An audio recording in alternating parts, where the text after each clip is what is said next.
بنی اسرائیل نے رسول اللہ صلی اللہ علیہ وسلم سے پوچھا تھا کہ ارض شام سے بنی اسرائیل مصر کیسے پہنچے. آپ کو پتہ ہے بنی اسرائیل پر مصر میں ظلم ہوا نا, جبکہ بنی اسرائیل یہ یعقوب علیہ السلام کی اولاد تھی, اور یعقوب علیہ السلام بیٹے تھے اسحاق علیہ السلام کے, اور اسحاق علیہ السلام بیٹے تھے, بولو بھائی, ابراہیم علیہ السلام کے. اور ابراہیم علیہ السلام کہاں تھے؟ شام میں, فلسطین میں, بیت المقدس کے قریب. تو سارے بڑے بڑے پیغمبر وہیں آئے, لیکن بنی اسرائیل پر ظلم کہاں سے ہوا؟ مصر میں ہوا. تو خود بنی اسرائیل نے ہی ہمارے نبی سے نبوت کا امتحان لیا کہ آپ بتائیں کہ یہ تو وہاں کے تھے, یہ ادھر کیسے آ گئے. اس پر پوری سورت نازل ہوئی, سورہ یوسف. آپ صلی اللہ علیہ وسلم کو کیا معلوم تھا؟ خود قرآن نے کہا وَإِن كُنتَ مِن قَبْلِهِ لَمِنَ الْغَافِلِينَ. آپ ان چیزوں سے کا علم نہیں رکھتے تھے. آپ تو عرب میں پیدا ہوئے اور یہود و نصارہ مدینہ میں رہتے تھے, اور آپ صلی اللہ علیہ وسلم کا کوئی مطالعہ بھی نہیں تھا, کیونکہ آپ لکھنا پڑھنا نہیں جانتے تھے, امی تھے. امی کہتے ہیں جو لکھنا اور پڑھنا نہ جانتا ہو.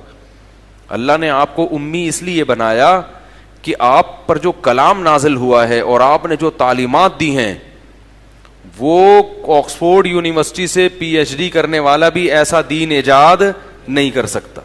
تو اگر آپ صلی اللہ علیہ وسلم اس دور میں کسی یونیورسٹی میں پڑھے ہوئے ہوتے,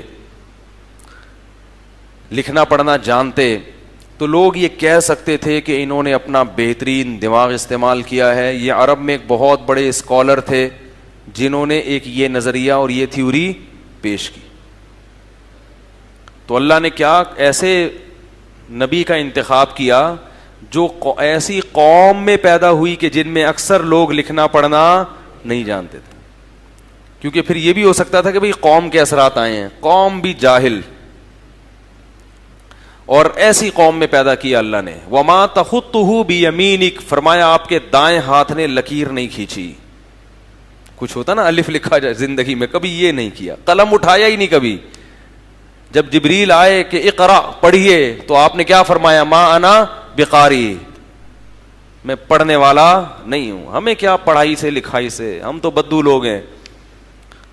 کیسا دین دے کے چلے گئے, اور پوری دنیا کو چیلنج کر رہا ہے. آج بھی اسلام کے مقابلے میں کوئی اسلام کی ٹکر میں ٹھہرنے والا ہے ہی نہیں, کوئی ہے ہی نہیں اسلام کی ٹکر میں ٹھہرنے والا. رمضان دیکھو نا آتا ہے ایک دم ہل چلی. سارے کس کی تعلیمات ہیں جو ہم عمل کر رہے ہیں؟ محمد صلی اللہ علیہ وسلم. پھر اس قرآن کو ڈیفائن کرنے کے لیے جو دروس ہوتے ہیں, پھر وہ نصاب جو آپ صلی اللہ علیہ وسلم دے کر گئے, 8 سال تو مدرسوں میں بیٹھ کے اس کو پڑھا جاتا ہے, سیکھا جاتا ہے. تو خیر, میں یہ عرض کر رہا تھا کہ بنی اسرائیل نے پوچھا, تو آپ تو لکھنا پڑھنا نہیں جانتے تھے. وہ بنی اسرائیل جانتے تھے کہ وہ سمجھتے تھے کہ یہ نہیں بتا سکتے, یہ تو ہماری کتابوں میں لکھا ہوا ہے, ان سے ایک پہلی پوچھو, امتحان لو. تو سورہ یوسف نازل ہوئی.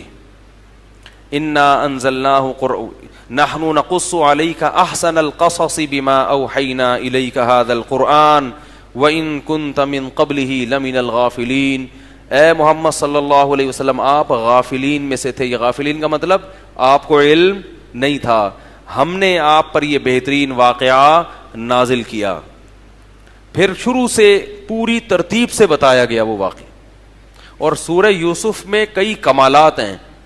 قرآن میں کسی بھی ایک پیغمبر کا واقعہ پورا ایک جگہ ڈیٹیل کے ساتھ نہیں ہے, کیونکہ قرآن تاریخی کتاب نہیں ہے. وہ تو جس پیغمبر کے واقعے میں آیات کی مناسبت سے جو پہلو اس آیت کے مناسب ہوتا ہے نا, قرآن اس پہلو کو ذکر کر دیتا ہے بس. بھئی نصیحت چل رہی ہے کسی بات کی, تو اس کے مناسب کوئی موسیٰ علیہ السلام کے واقعہ کا کوئی پہلو آیا تو قرآن نے وہ ذکر کر دیا. داؤد علیہ السلام کا آ گیا, پھر تھوڑا سا, تھوڑے تھوڑے سارے پیغمبر آتے رہتے ہیں, اور ترتیب بھی نہیں ہے. بعض دفعہ تاریخی لحاظ سے ایک کام بعد میں ہوا لیکن قرآن نے اس کو پہلے ذکر کیا, اور جو پہلے ہوا قرآن نے اس کو بعد میں, کیونکہ قصے کہانیاں سنانا مقصد نہیں ہے. لیکن یوسف علیہ السلام کا واقعہ ایسا ہے جو اللہ نے الف سے لے کے یا تک بالکل اسی ترتیب سے، کیونکہ یہودیوں کا سوال ہی یہ تھا کہ وہ کیسے پہنچے، تو اس میں شروع سے لے کر آخر تک ترتیب سے بیان کرنا ضروری تھا. اور یہ بھی کہ یہ پوری سورت ایک ہی مرتبہ میں نبی پر نازل ہوئی ہے، تاکہ یہ شبہ نہ ہو کہ معاذ اللہ کہیں سے پوچھ کے تو نہیں بتا رہے یہ. ٹھیک ہے نا. اول تو یہ جس خوبصورت انداز سے قرآن نے سورہ یوسف کا واقعہ بیان کیا ہے، یہ کسی سے پوچھ کے اتنا خوبصورت انداز میں بیان کرنا ممکن ہے ہی نہیں. نقل تو نقل ہوتی ہے نا. وہ جو پھرے میں بیٹھے ہوتے ہیں نا امتحانی ہال میں، وہ ان کو اگر کوئی آپ پرچی پکڑا دے نا کہ بھئی اس کو نقل مار لو، تو اس کو یہ نہیں پتا ہوتا یہ پیراگراف جہاں سے شروع ہو رہا ہے تو اس میں تھوڑا سا پہلے اپنے الفاظ ڈالنے ہیں، وہ وہیں سے ویسے کا ویسے ہی چھاپ کے آ جاتے ہیں. ایسا ہی ہے نا. وہ ویسے کا ویسا ہی، جیسے وہ ایک شخص سے پوچھا نا کہ نیوٹن کا دوسرا قانون بتاؤ، تو اس نے کہا مس آخر سے یاد ہے، پورا قانون یاد نہیں ہے لیکن آدھا یاد ہے آخر سے. اس نے کہا چلو پورا نہیں تو آدھا ہی سنا دو. کہتا ہے and it is called Newton's law. وہ ہوتا ہے نا پہلے پوری ڈیفینیشن آتی ہے، آخر میں آتا ہے and it is called Newton's law. تو یہ رٹا تو یہی ہوتا ہے.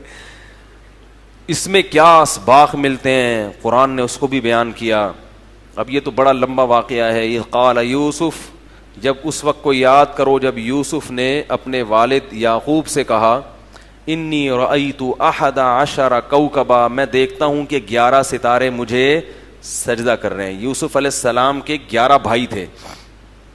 یعقوب علیہ الصلوۃ والسلام ابراہیم علیہ السلام کے پوتے، اور اللہ نے ابراہیم علیہ السلام کو خوشخبری دی تھی کہ آپ کی اولاد میں نبوت جاری کروں گا میں.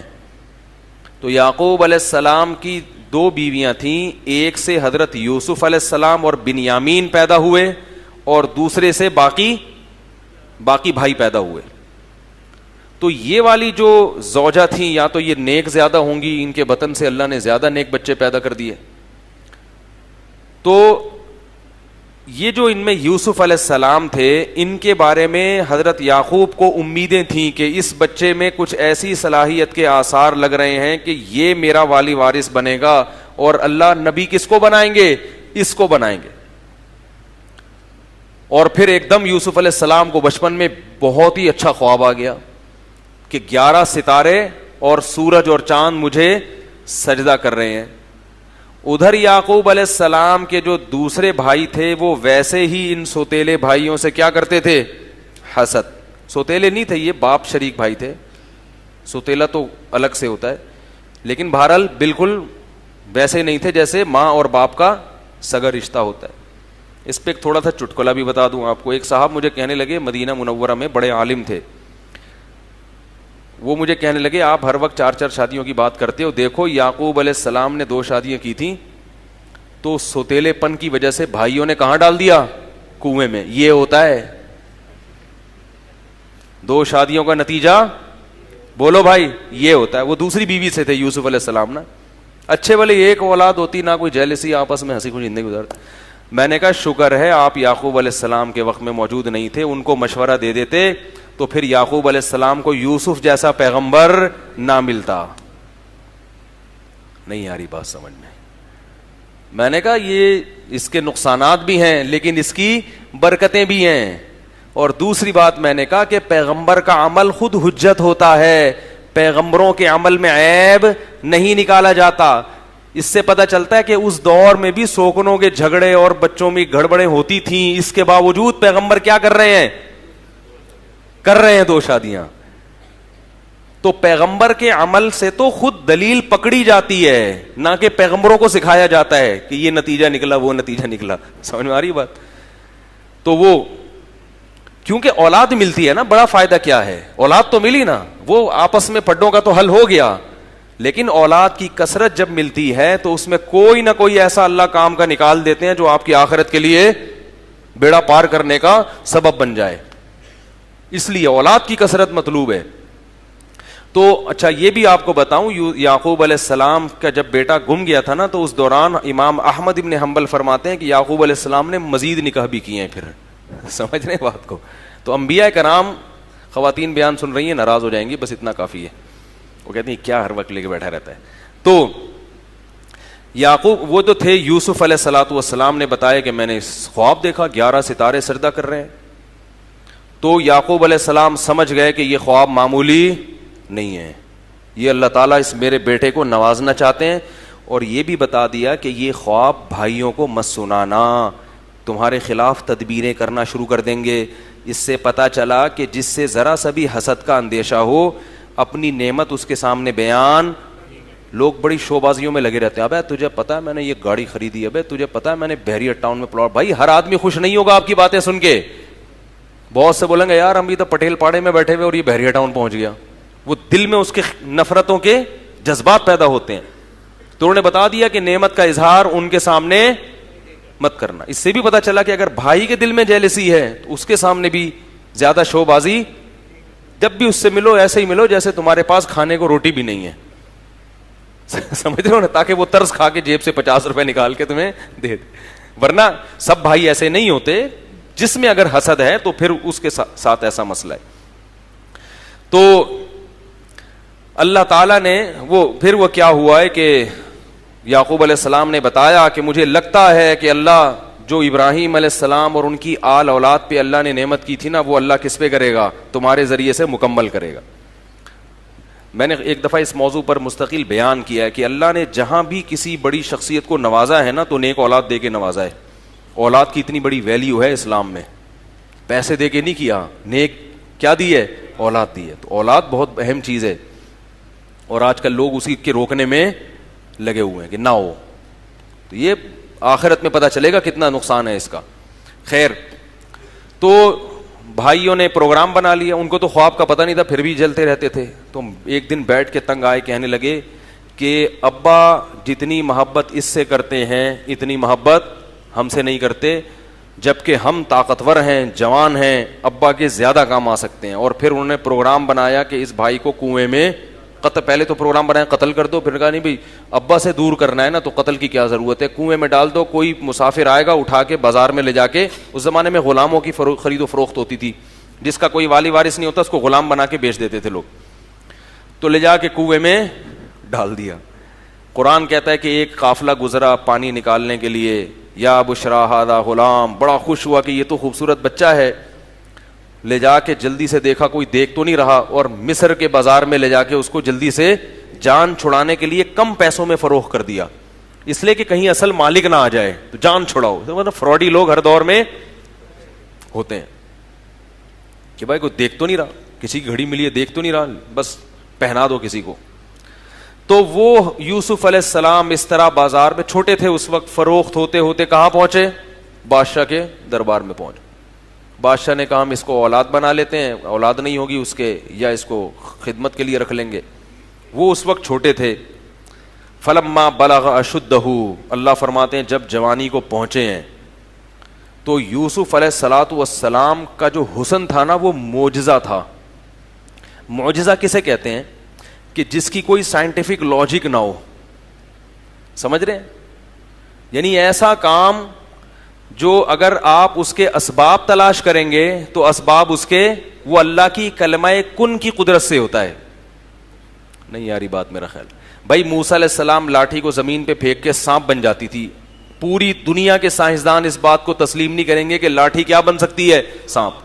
جادوگروں نے جو لاٹھی زمین پہ پھینکی تھی, قرآن کہہ رہا ہے وہ سانپ نہیں بنی تھی. یخیل الیہم, لگ ایسا رہا تھا کہ سانپ بن گئی ہے. جادوگر نظر کا دھوکہ کرتا ہے, چیزوں کی حقیقت کو تبدیل نہیں کرتا. اس پر میرا ایک مستقل بیان ہے, کیونکہ یوٹیوب پہ کلپ آنا شروع ہو جائیں گے کمنٹس کے نہیں ہو جاتی ہے, تو پورا میرا مدلل بیان ہے کہ جادو سے کسی چیز کی حقیقت تبدیل نہیں ہوتی. اس میں ہمارے ہی بعض اکابر اس طرف گئے ہیں کہ حقیقت چینج ہوتی ہے, تو میں نے ان کے دلائل کے جوابات بھی اس بیان میں دیے ہیں, اور دوسرے ان اکابر کا حوالہ دیا کہ جو اس کو نہیں مانتے ان کے دلائل مضبوط ہیں. تو موسیٰ علیہ الصلوۃ والسلام کا جو لاٹھی کا سانپ بننا تھا اس کی کوئی لاجک, بس وہ اللہ نے بنا دیا. تبھی جادوگر فوراً ایمان بھی لے آیا کہ یہ کیسے ہو گیا بھائی, یہ تو ہو ہی نہیں سکتا. تو یوسف علیہ السلام کا جو حسن تھا وہ کوئی وجہ نہیں تھی. جیسے ہوتا ہے نا انسان کی خوراک اچھی ہوتی ہے تو پھر اس کے چہرے پہ ایک رونق آ جاتی ہے وغیرہ وغیرہ. یہ معجزہ کہتے ہیں کہ ایسا کام کرنا جس سے دنیا کیا ہو جائے, عاجز, یعنی تصور سے بالا تر. تو اللہ تعالیٰ نے آپ کو بطور معجزے کے حسن دیا تھا, ایسا حسن کہ آپ اس کا معجزہ کا تو مطلب یہ ہے کہ آپ اس کا تصور کر ہی نہیں سکتے, اس کو ڈیفائن نہیں کر سکتے آپ. کتنا زیادہ حسن تھا, ہمارے نبی صلی اللہ علیہ وسلم نے اس کو سمجھایا ہے. فرمایا کہ جب میں معراج میں یوسف علیہ السلام سے ملا تو میں نے دیکھا کہ اس کائنات میں اللہ نے جتنا حسن تقسیم کیا ہے نا انسانوں میں, ان میں سے آدھا اکیلے یوسف علیہ السلام کو ملا ہے. یعنی جتنے حسین مرد اور عورتیں دنیا میں گھوم رہے ہیں نا, یہ اس آدھے کو تقسیم ہو کے یہ ناکیں اور آنکھیں اور پلکیں لگی ہوئی ہیں جا کے. سمجھ میں نہیں آ رہی بات. اس پہ یہ اس تقسیم ہونے کے بعد کتنے کروڑ ارب حصے ہوئے ہوں گے نا اس حسن کے. تو ذرہ ذرہ آیا ہے لوگوں کے حصے میں جس پر وہ اتنا اتراتے پھرتے ہیں. کوئی فلم کا ہیرو بن گیا, کوئی ہیروئن بن گئی, کوئی کہہ رہا ہے مجھے بھی ماڈلنگ کے لیے رکھو, کوئی کہہ رہا ہے کہ مجھے جناب, وہ ہر آدمی کا اپنا ایک وہ ہے کہ وہ اپنی ماڈلنگ کر رہا ہے, کوئی پوز بنا رہا ہے, کوئی بنیان اتار کے گھوم رہا ہے. ٹھیک ہے نا, بس نہیں چل رہا کہ شلوار اتار کے گھومے ان لوگوں کا.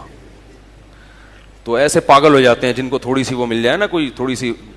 تو یہ سب اس آدھے حسن کو جو تقسیم کر کے اللہ نے دیا نا, اس میں سے کیا ہے کروڑواں.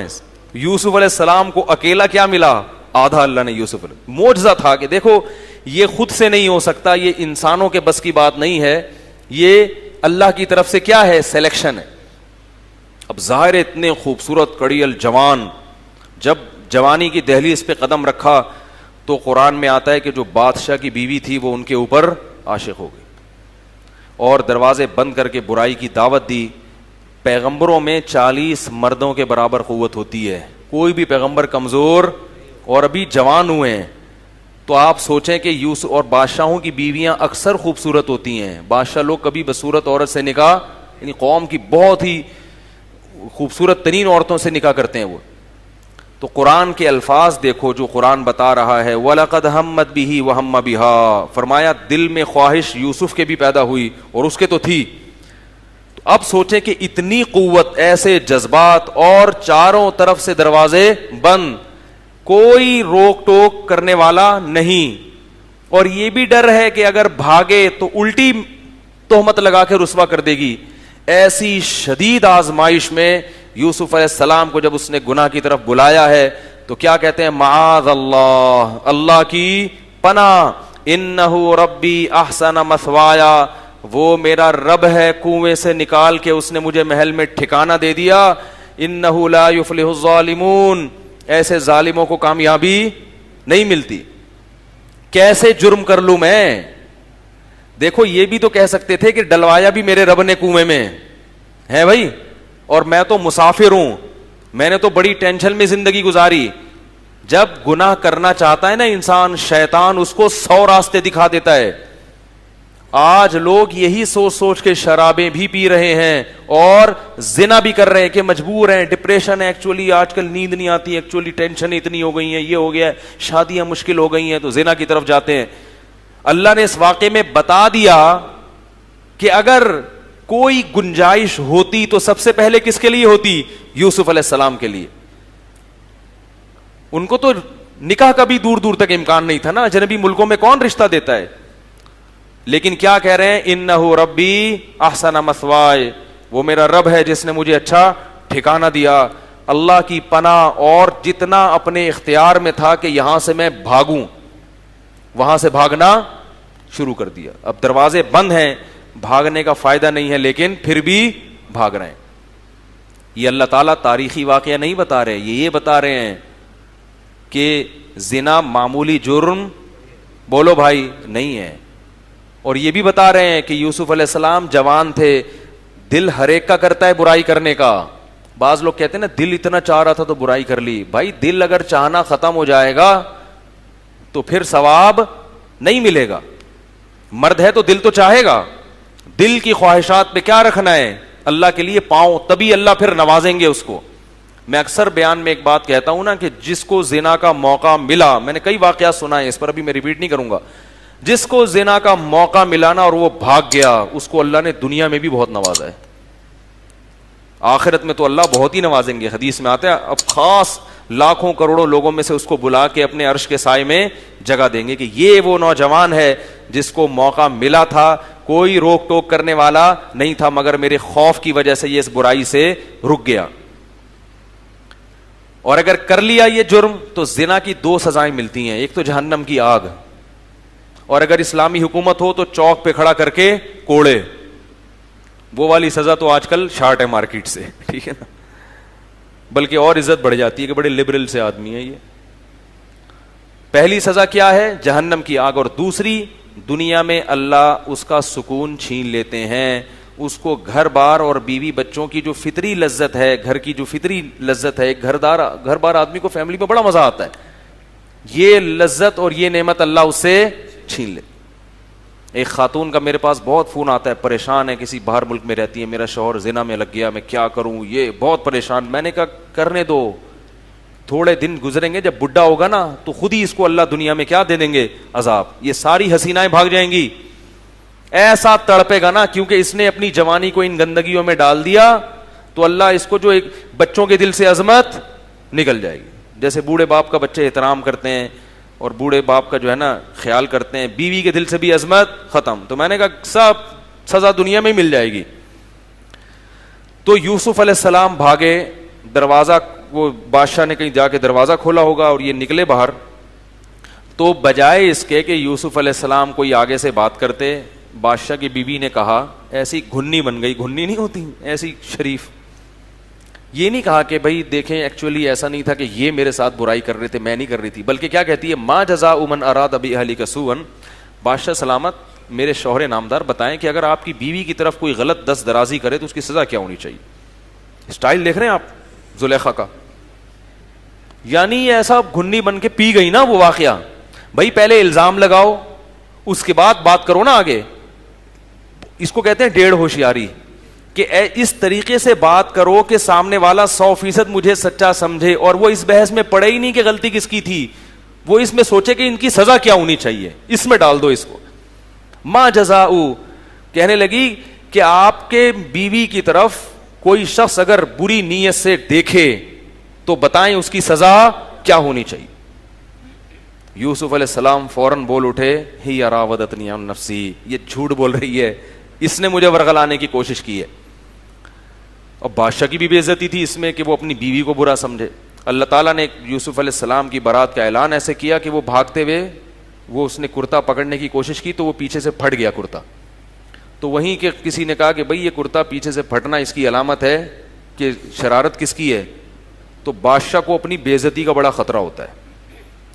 بادشاہ لوگ اپنی بیویوں کو ایسے سزا نہیں دے سکتے, کیونکہ سزا دیں گے تو لوگ بولیں گے اچھا اس کا مطلب ہے نہ طلاق دے سکتا ہے نہ سزا دے سکتا ہے. طلاق دے گا تو لوگ بولیں گے کہ یار یہ یہی غلطی تھی. تو بادشاہ ہو گئے, اس کی بیوی جناب ایسی حرکتیں کر رہی ہے, بہت بدنامی ہوتی ہے. تو سیاست سے کام لیا بادشاہ نے کہا مٹی پاؤ. بادشاہ نے کیا کیا, جو ہوا سو ہوا, مٹی پاؤ, بات نکلنے نہ پائے کہیں سے. یوسف اعرض عن ھذا, اے یوسف جان دے.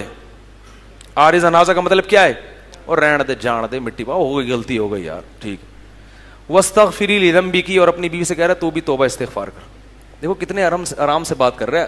کوئی اور ہوتا تو رکھ کے 2-4 چماٹ لگاتے, لیکن بادشاہ ڈر کیا رہا ہے یار, 2-4 بھی چماٹ لگا دیے نا بیوی کو تو بات کیا ہو جائے گی, اور بدنامی کس کی ہے, میری ہے. کہ لوگ بولیں گے کہ تم بادشاہ کس بات کے ہو جو تمہاری بیوی جو ہے نا عاشق ہو رہی ہے دوسروں پہ.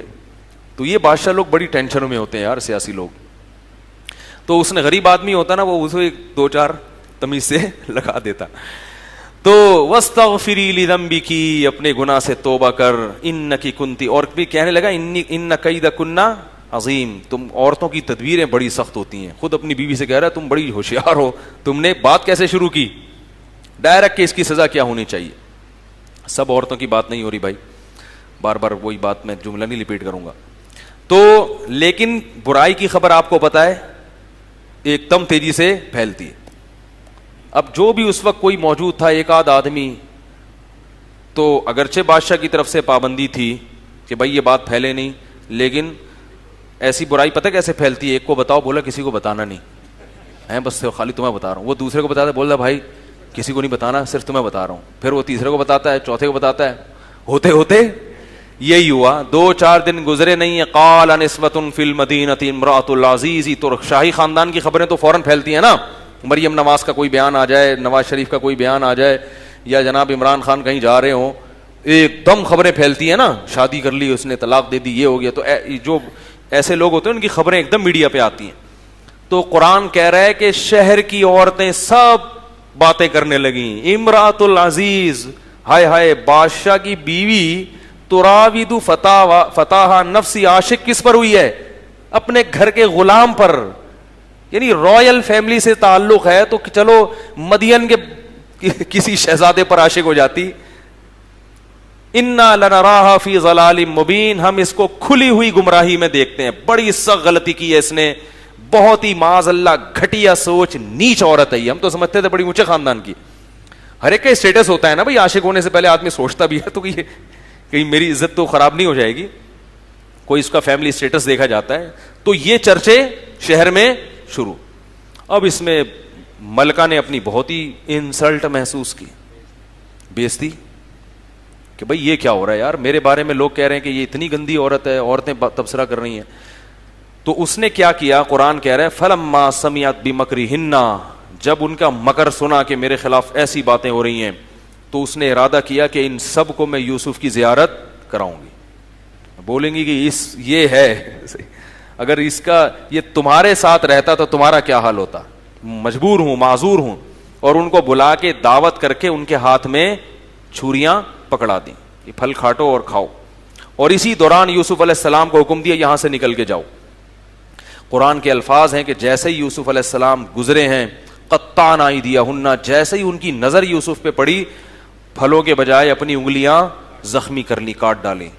قلنا, اور کہنے لگی حاشا للہ ما ھذا بشرا, اللہ کی قسم یہ شخص انسان, ہم نے انسانوں میں ایسا خوبصورت نہ سوچا نہ کبھی دیکھا.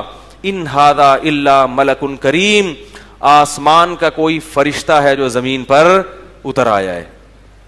جیسے ہی ان عورتوں نے کہا نا, ان کو پہلے یہ نہیں بتایا کہ یہ وہ ہے, ان کے کہا ایک بندہ ہے وہاں سے گزر جائے گا, ذرا اس کو دیکھو.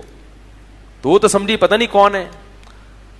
تو فوراً بادشاہ کی بیوی نے کہا ذالکن الذی لمتننی فی, یہ ہے وہ جس کے بارے میں تم مجھے ملامت کر رہی تھی, یہ ہے وہ. اور پھر اس نے برائی کا اظہار کیا کہ وَلَقَدْ رَاوَدتُّهُ عَن نَفْسِهِ فَاسْتَعْصَمَ, یہ بچ نکلا ہے, اور اب میں بمانگے دہل اعلان کروں گی کہ اپنے عشق کا جو اس نے نا سب کے سامنے اظہار کیا عورتوں سے, کہ اب مجھے اس سے عشق کے اظہار میں کوئی عیب, کوئی بے عزتی کا خطرہ نہیں ہے.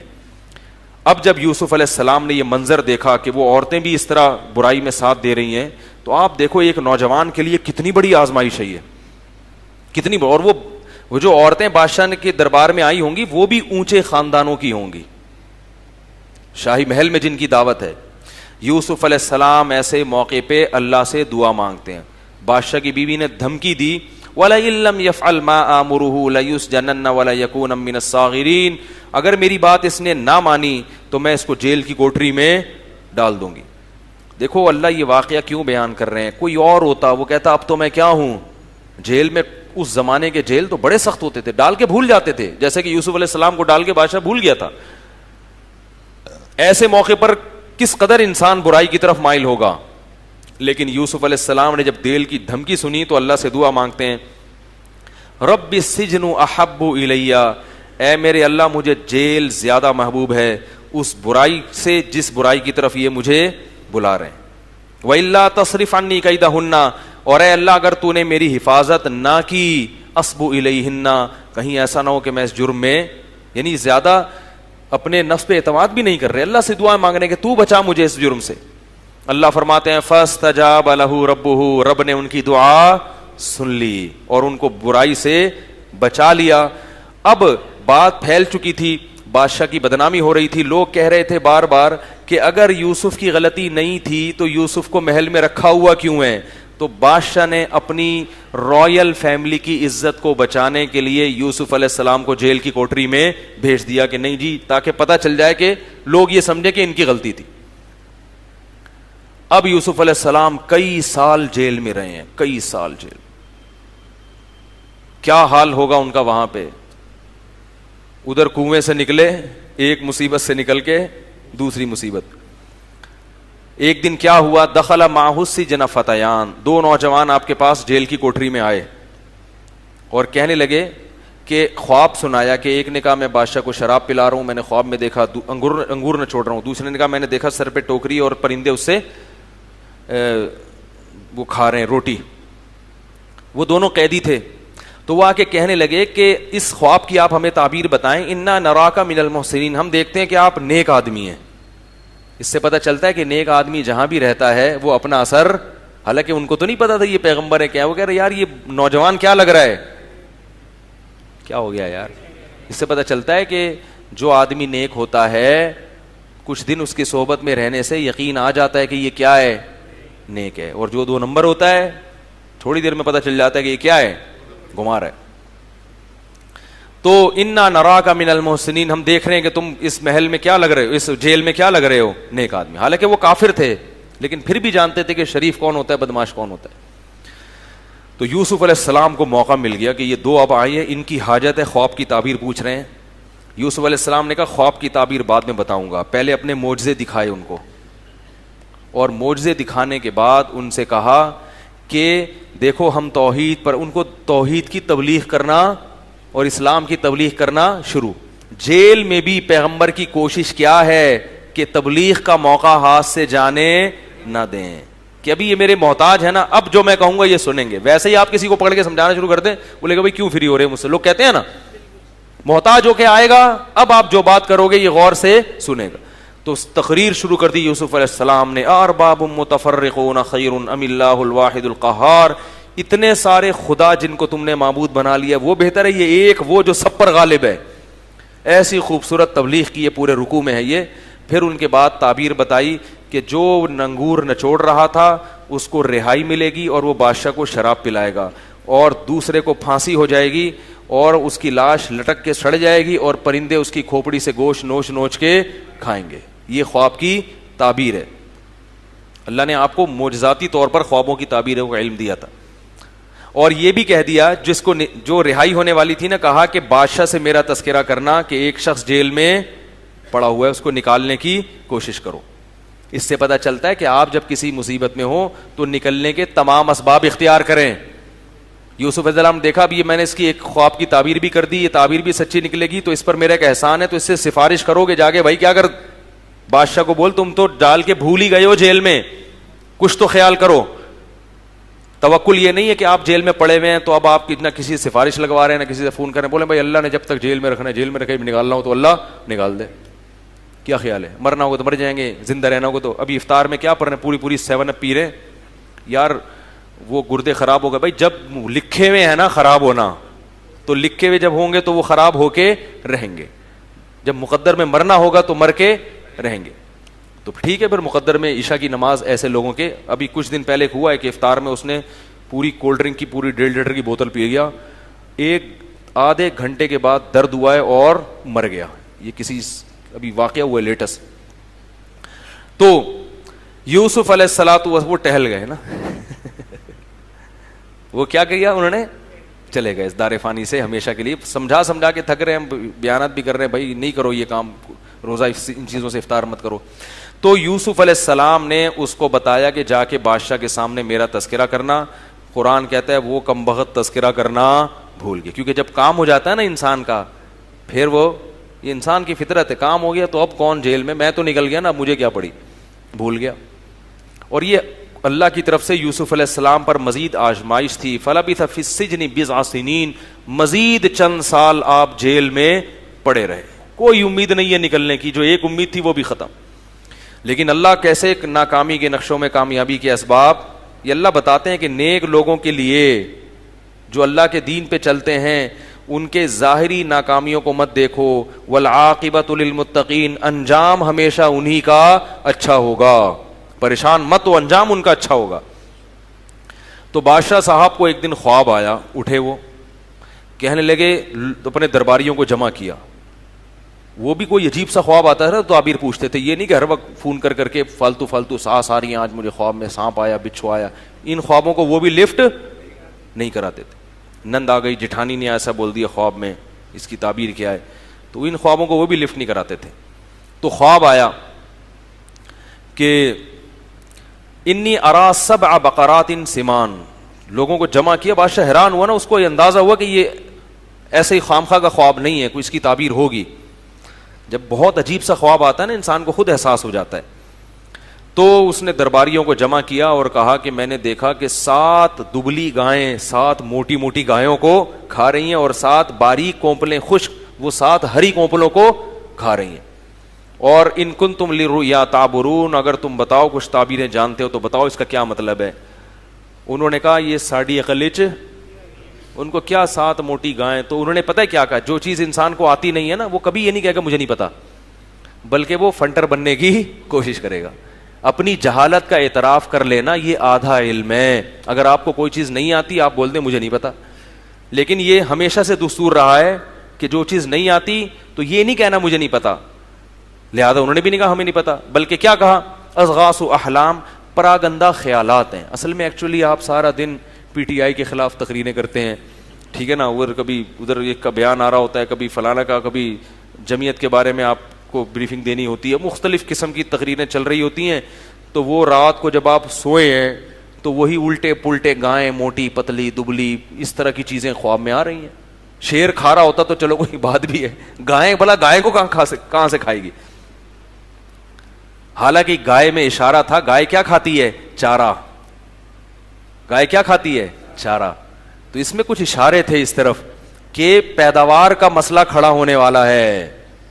7 کچھ ایسی چیزیں ہیں جو چارہ کیا کر دیں گی, کھا کے, کیونکہ جانور کا ہرا بھرا ہونا یہ اس کی علامت ہے کہ بارشیں برس رہی ہیں.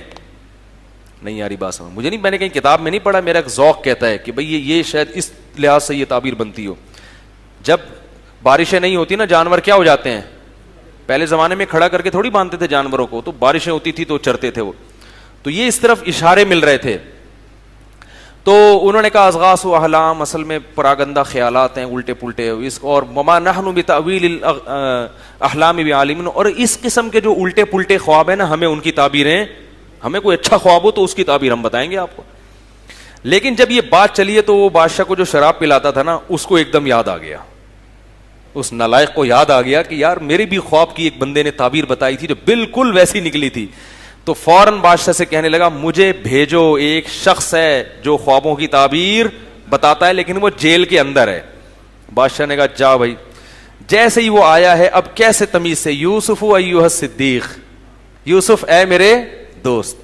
ابھی تک تو بھول گیا تھا, اب دوبارہ مطلب پڑا ہے تو القابات بھی لگ رہے ہیں. اے میرے دوست, افتینا فی 7 بقرات سمان, ذرا فتوا تو دو. افتینا کا معنی ہوتا ہے فتوا دینا, یعنی بتاؤ کہ 7 موٹی موٹی گائیں ہیں, 7 پتلی گائیں موٹی گایوں کو کھا رہی ہیں, اور 7 ایسے خوشے جو ہیں وہ 7 سبز خوشوں کو کھا رہے ہیں, جلدی سے بتاؤ, میں جا کے بادشاہ کو بتاؤں گا. یوسف علیہ السلام نے فوراً تعبیر بتائی, تزرعون 7 سنین دأبا, 7 سال تم اپنی فصل کو اگاؤ گے, اور اس میں سے تم نے کیا کرنا ہے, اسٹور کرنا ہے, کیونکہ اس کے بعد اگلے 7 سال قحط پڑے گا. یاکلن ما قدمتم لہن, اور یہ اگلے 7 سال وہ پچھلے 7 سال کا جتنی اسٹوریج تھی نا وہ سب کو کیا کر جائیں گے, ہڑپ کر جائیں گے. لہذا پہلے 7 سال اگر تم نے جمع کر کے نہ رکھا تو اگلے 7 سال قحط سے ہلاک ہو جاؤ گے, تو جمع کر کے رکھو اس کو. پھر 7 سال کے بعد قحط ختم ہوگا. ثم یاتی من بعد ذلک عام فیہ یغاث الناس وفیہ یعصرون, پھر بارشیں برسیں گی اور لوگ پھلوں کو نچوڑ نچوڑ کے ان کے رس پیئیں گے. بادشاہ نے جب یہ تعبیر سنی تو بڑا حیران ہوا, کیونکہ وہ ملک کو تباہی سے بچا لیا نا انہوں نے. بادشاہ نے کہا ایتونی بھی, اس کو لے کر آؤ, یوسف کو کیا کرو, لے کر آؤ. اب کئی سال جیل میں پڑے ہوئے ہیں, جیسے ہی نمائندہ آیا تو فوراً چلے جانا چاہیے تھا، لیکن فرمایا نہیں، اسألہ، بادشاہ سے پہلے جا کے کہو کہ ان عورتوں کو جمع کر کے پوچھے کہ غلطی کس کی تھی، کیونکہ اب ان کو اندازہ ہو گیا کہ بادشاہ کو میری ضرورت ہے، اب میں اپنی ضرورت سے فائدہ اٹھا کے اپنی، کوئی پیسے نہیں مانگ رہے، انبیاء کو پیسوں کا خیال نہیں ہوتا، انبیاء اپنی عزت پہ آنچ نہیں آنے دیتے، کیونکہ نبی پر کی عزت پہ آنچ آئے گی تو اس سے وہ جو دعوت کا کام کر رہے ہیں وہ کام کیا ہو جائے گا؟ متاثر، لوگ کہیں گے یہ تو ان پر تو الزام لگائے، تو فوراً کہا کہ ما بال النسوۃ اللاتی قطعن ایدیہن، جن عورتوں نے اپنے ہاتھ کاٹے تھے ذرا ان سے جا کے پوچھو۔ تو بادشاہ کی بیوی نے کھلے عام اعلان کیا سب کو، یعنی اصل تھا کہ سب کو اعلان کروا دینا اپنی پاک دامنی کا، تو اس نے اعلان کر دیا کہ ہیا انا راودتہ عن نفسی الان حصحص الحق، کہ حق بالکل واضح ہو چکا ہے، میری غلطی تھی اور ہم نے اس کو نیک اور صالح پایا ہے، ما علمنا علیہ من سوء، ہم نے اس نوجوان میں کوئی برائی نہیں پائی۔ ایک بات خوب یاد رکھو، پیغمبروں کی تو براءت کا اللہ اعلان کروا دیتے ہیں، پیغمبر کے علاوہ کوئی بھی ایسی شخصیت نہیں ہے جس پر الزام لگے تو اللہ اس کی براءت لازمی اعلان کروائیں، اس لیے کبھی جھوٹا الزام بھی لگ جاتا ہے اور اس کی براءت کا کوئی انتظام نہیں ہوتا، لوگ خام خواہ میں لوگوں سے کیا ہو جاتے ہیں؟ بدگمان۔ یہ ضروری نہیں ہے کہ جس نیک آدمی پر بھی تہمت لگے تو اللہ اس کی صفائی کا انتظام کرے، کیونکہ اصل بدلہ اللہ نے کہاں رکھا ہے؟ آخرت۔ پیغمبروں کا اللہ انتظام کرتے ہیں کیونکہ پیغمبر کی ذمہ داری کس نے لی ہے؟ اللہ نے۔ یہ میں اس لیے کہہ رہا ہوں کہ آج بعض شرارتی عورتیں بہت نیک لوگوں کو نا جالوں میں گھیر کے کیا کر دیتی ہیں؟ رسوا کر دیتی ہیں، اس کی عزت کا جنازہ نکال دیتی، ایسا اس کو گھیر دیتی ہیں اور وہ عبرت کا کیا بن جاتا ہے؟ نشان۔ پھر لوگ یہ کہتے ہیں کہ اگر یہ سچا ہے تو اللہ اس کی سچائی کو اعلان کیوں نہیں کر رہا؟ تو بھائی اللہ نے کب کہا ہے؟ دنیا میں ظلم ہوگا، کبھی اس ظلم کی سزا دنیا میں ملتی ہے اور بسا اوقات نہیں ملتی، آخرت میں ملے گی، اور بعض دفعہ صحیح الزام بھی لگتا ہے۔ یہ مطلب نہیں ہوتا کہ سارے غلطی لگ رہے ہیں، لیکن یہ بہت حساس معاملہ ہوتا ہے کہ محض پروپیگنڈے سے متاثر ہو کر کبھی بھی کسی سے بدگمان نہیں ہونا چاہیے۔ اور اس کا ایک اصول ہے کہ کسی کی ذاتیات میں پڑھنے کی ضرورت ہی نہیں ہے، الزام لگا بھی ہے تو آپ کو تحقیق کرنے کی ضرورت ہی نہیں ہے، آپ بولو بھائی اس کا اور اللہ کا معاملہ ہے، کیا خیال ہے؟ وہ پیغمبر تھوڑی ہے، غلطی ہو بھی گئی تو توبہ کا دروازہ کھلا ہوا ہے، سب کے لیے کھلا ہوا ہے۔ اس لیے میں ایک بات کہتا ہوں کہ لوگ جو کہتے ہیں نا توبہ کا دروازہ کھلا ہوا ہے، تو یاد رکھو یہ مولویوں کے لیے بھی کھلا ہوا ہے، یہ جیسے عام لوگوں کے لیے کھلا ہوا ہے تو مولویوں کے لیے بھی، اگر کسی مولوی سے غلطی ہو جائے تو اس کی عزت کا جنازہ مت نکالا کرو، اول تو بسا اوقات پروپیگنڈا ہوتا ہے، اور اگر ہو بھی گئی تو شریعت ہمیں کیا کہتی ہے، چاہے مولوی ہو یا ڈاکٹر ہو یا انجینئر ہو یا کوئی بھی ہو، تو اس کی غلطی پہ کیا کرو؟ پردہ ڈالو، اس کو ذلیل اور بدنام کرنے کی کوشش مت کرو، کیونکہ حدیث میں آتا ہے کہ اپنی کسی شخص کی برائی کو دیکھ کے خوش مت ہو، ایسا نہ ہو اللہ اسے بچا لے اور اس جرم میں تمہیں مبتلا کر دے۔ جو لوگوں کی عزتوں کو اچھالتا ہے نا، اکثر اسی جرم میں اللہ اس کو مبتلا کروا دیتے ہیں شیطان کے ذریعے۔ تو خیر، یوسف علیہ السلام نے اعلان کروایا، آگے یوسف علیہ السلام چونکہ اپنی برات کا اعلان کر رہے ہیں تو اس میں ایک تھوڑا سا نا شائبہ ہے کہ ہم بہت نیک ہیں، ہم سے تو غلطی ہو ہی نہیں سکتی، تو آگے کہہ رہے ہیں کہ وما ابرئ نفسی، میں اپنے نفس کو کبھی بری قرار نہیں دیتا، ان النفس لامارۃ بالسوء، نفس کا تو کام ہی گناہوں کی طرف لے کے جانا ہے، الا ما رحم ربی، ہاں جس پر میرے رب نے رحم کیا، تو میرے رب کی رحمت ہے جو مجھے اس نے بچا لیا، اگر وہ نہ بچاتا تو ہم بھی گناہ میں، کیونکہ بار بار جب انسان صفائی پیش کرتا ہے نا تو اس میں یہ احساس پیدا ہوتا ہے کہ گویا ہم تو بہت ہی نیٹ کلین ہیں، تکبر پیدا ہو جاتا ہے، نہیں یاری بات میرا خیال ہے۔ تو دیکھو پیغمبر کے کلام میں کتنی احتیاط ہے کہ صفائی بھی بیان کر رہے ہیں اور یہ بھی کہہ رہے ہیں بھائی میں اپنے آپ کو اچھا نہیں کہہ رہا، میرا اپنا آپ تو برائی ہی کی طرف لے کے جائے گا، یہ رب کی رحمت ہے کہ اس رحمت کی وجہ سے اس رب نے مجھے بچا لیا۔ تو پھر صفائی اتنی کیوں بیان کر رہے ہیں؟ کہا اس لیے صفائی بیان کر رہا ہوں، انی لم اخنہ بالغیب، جس بادشاہ نے اپنے محل میں مجھے ٹھکانہ دیا تھا میں نے اس کی غیر موجودگی میں اس کے ساتھ خیانت نہیں کی ہے۔ وہ بدگمان ہوگا کہ ہم نے تجھ پر احسان کر کے اپنے گھر میں رکھا اور تو نے میری ہی بیوی کے اوپر غلط نظریں ڈالنا، اس کو کہتے ہیں نمک حلال ہونا۔ آج کیا ہوتا ہے، جس تھالی میں کھاتے ہیں اسی کو ٹوپی کرا کے نکل لیتے ہیں۔ تو بادشاہ نے جب یہ باتیں سنی تو بادشاہ بڑا متاثر ہوا کہ یہ تو بہت عقل مند اور ذہین اور نوجوان اور انتہائی شریف انسان ہے. تو بادشاہ نے کہا ایتونی بھی، اس کو لے آؤ، استخلصہ لنفسی، اسے میں اپنے دربار میں اپنے لیے رکھ لوں گا، حکومت میں اپنے ساتھ شریک کر لوں گا. یعنی شرکت کا مطلب وزیر بنا دوں گا مشوروں کے لیے. کیونکہ صحیح گائیڈ کرنے والے لوگ مارکیٹ میں کیا ہیں؟ شارٹ ہیں. الٹے آپ کو مشورے دینے والا مارکیٹ میں ہول سیل کے حساب سے ملیں گے، جو آپ کی زندگی کو برباد کر دیں گے. کوئی کیا کہہ رہا ہے، کوئی کیا کہہ رہا ہے. تو بادشاہوں کو بھی ضرورت ہوتی ہے کہ کوئی انہیں صحیح گائیڈ کرے. لوگ کہتے ہیں نا فلاں کو، فلاں سیاسی لیڈر کو فلاں نے مروا دیا، فلاں کو فلاں نے مروا دیا مشورے دے دے کے. تو یہ ہوتا ہے. تو جب حضرت یوسف علیہ السلام کو بلایا گیا، حضرت یوسف علیہ السلام کو وزارت دینے کا اس نے ارادہ کیا، تو یوسف علیہ السلام نے کہا اجعلنی علی خزائن الارض، مجھے زمین کے خزانوں کا نگران بنا دو، یعنی وزیر خزانہ بنا دو. کیوں؟ انی حفیظ علیم. جو بھی وزیر خزانہ ہوتا ہے نا، اس میں دو کوالٹیز کا ہونا ضروری ہے. ایک خود امانت دار ہو، ورنہ خزانے خود ہی کھائے گا. جیسے ہمارے وزرائے خزانہ، جو ابھی والے کی بات نہیں کر رہا، ابھی والے تو کیونکہ ابھی وہ ہیں نا، ابھی ان کے خلاف کیسے بول سکتے ہیں. جو گزر گئے ان کی بات کر رہا ہوں، اور جو آئندہ آئیں گے، اور جب آئیں گے تو پھر وہ بھی نیک لوگوں کی فہرست میں شامل ہوں گے. تو حفیظ کیا مطلب؟ پیسہ اسی کے پاس رکھوایا جا سکتا ہے جو خیانت نہ کرے. تو بتا دیا کہ میں 1 روپیہ بھی ناجائز استعمال نہیں کروں گا. علیم، یہ بہت اہم چیز ہے، اور میں اس علم کو جانتا بھی ہوں. میں اس علم کو، اس سے پتہ چلتا ہے کہ پیسہ کتنا خرچ کرنا ہے، کتنا بچانا ہے. یہ بھی ہر آدمی کا کام نہیں ہے، یہ بھی ایک علم ہے. یہ بھی اللہ کسی کو فراست دیتے ہیں. اب تو بڑے بڑے پیمانے پر جو مالی لین دین ہوتے ہیں، اس میں اکاؤنٹنگ کا علم باقاعدہ ایک علم ہے جو سکھایا جاتا ہے. تو حضرت یوسف علیہ السلام بتا رہے ہیں کہ میں اکاؤنٹنگ کا علم پہلے سے جانتا ہوں، ماہر معیشت ہوں. اکنامکس کا سب سے بڑا مسئلہ یہی ہے نا کہ آپ کے پاس وسائل کتنے ہیں اور ان کو استعمال کیسے کرنا ہے، کون سا کہاں کرنا ہے. تو قحط پڑنے والا ہے تو اس میں تو ملک کو ضرور، جب کھلا کھاتا ہوتا ہے نا آپ کے پاس، تو نوٹ اٹھا کے کچرے میں پھینک بھی دو تو کوئی مسئلہ نہیں ہوتا.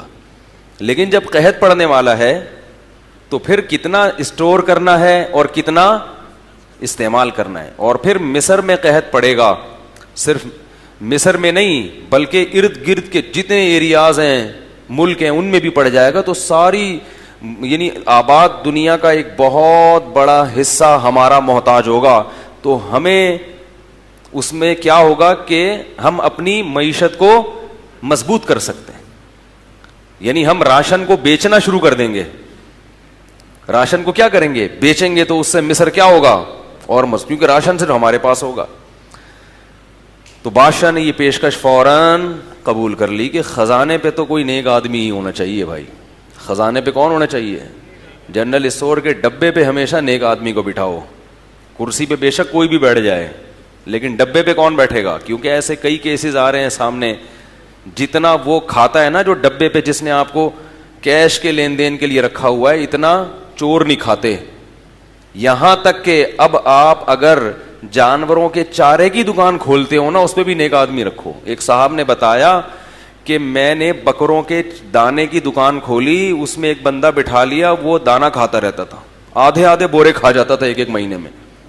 بھائی باجرا ہے نا، مرغیوں کا دانا، تو باجرا کھا رہا ہے، جب بھی چلتے پھرتے وہاں سے باجرا کھا رہا ہے، وہاں سے چنے کی دال کھا رہا ہے. کہہ رہا ہے آدھا بورا تو یہی کھا جاتا تھا. تو یہ بھی ہو رہا ہے مارکیٹ میں. خیر، تو اللہ فرماتے ہیں اس طرح ہم نے یوسف کو زمین میں ٹھکانہ دے دیا. اور قرآن کے سیاق و سباق سے پتہ چلتا ہے کہ کچھ وقت کے بعد یوسف علیہ السلام بادشاہ بن گئے. بادشاہ کی موت ہو گئی ہوگی یا کیا ہوا ہوگا، ظاہر ہے مرا ہی ہوگا، ورنہ بادشاہ اتنے آرام سے چھوڑتے تھوڑی ہیں کرسی.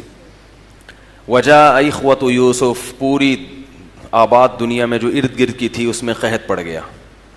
یعقوب علیہ السلام کے گھر میں بھی قحط. خبریں مشہور ہو گئیں کہ مصر کی گورنمنٹ ایسی ہے جو لوگوں کو غلہ تقسیم کر رہی ہے. قافلے آتے تھے اور پیسے دے کے, درہم اور دینار دے کے فی کس کے حساب سے غلہ تقسیم کیا جا رہا تھا کہ جس گھر میں جتنے افراد ہیں اس کو اتنے بورے راشن کے ملیں گے, افراد کے لحاظ سے. یہ ایک مینجمنٹ ہے. اس سے پتہ چلتا ہے کہ اسلام آپ کو تمیز سکھاتا ہے. اول پھول زندگی یہ توکل نہیں ہے.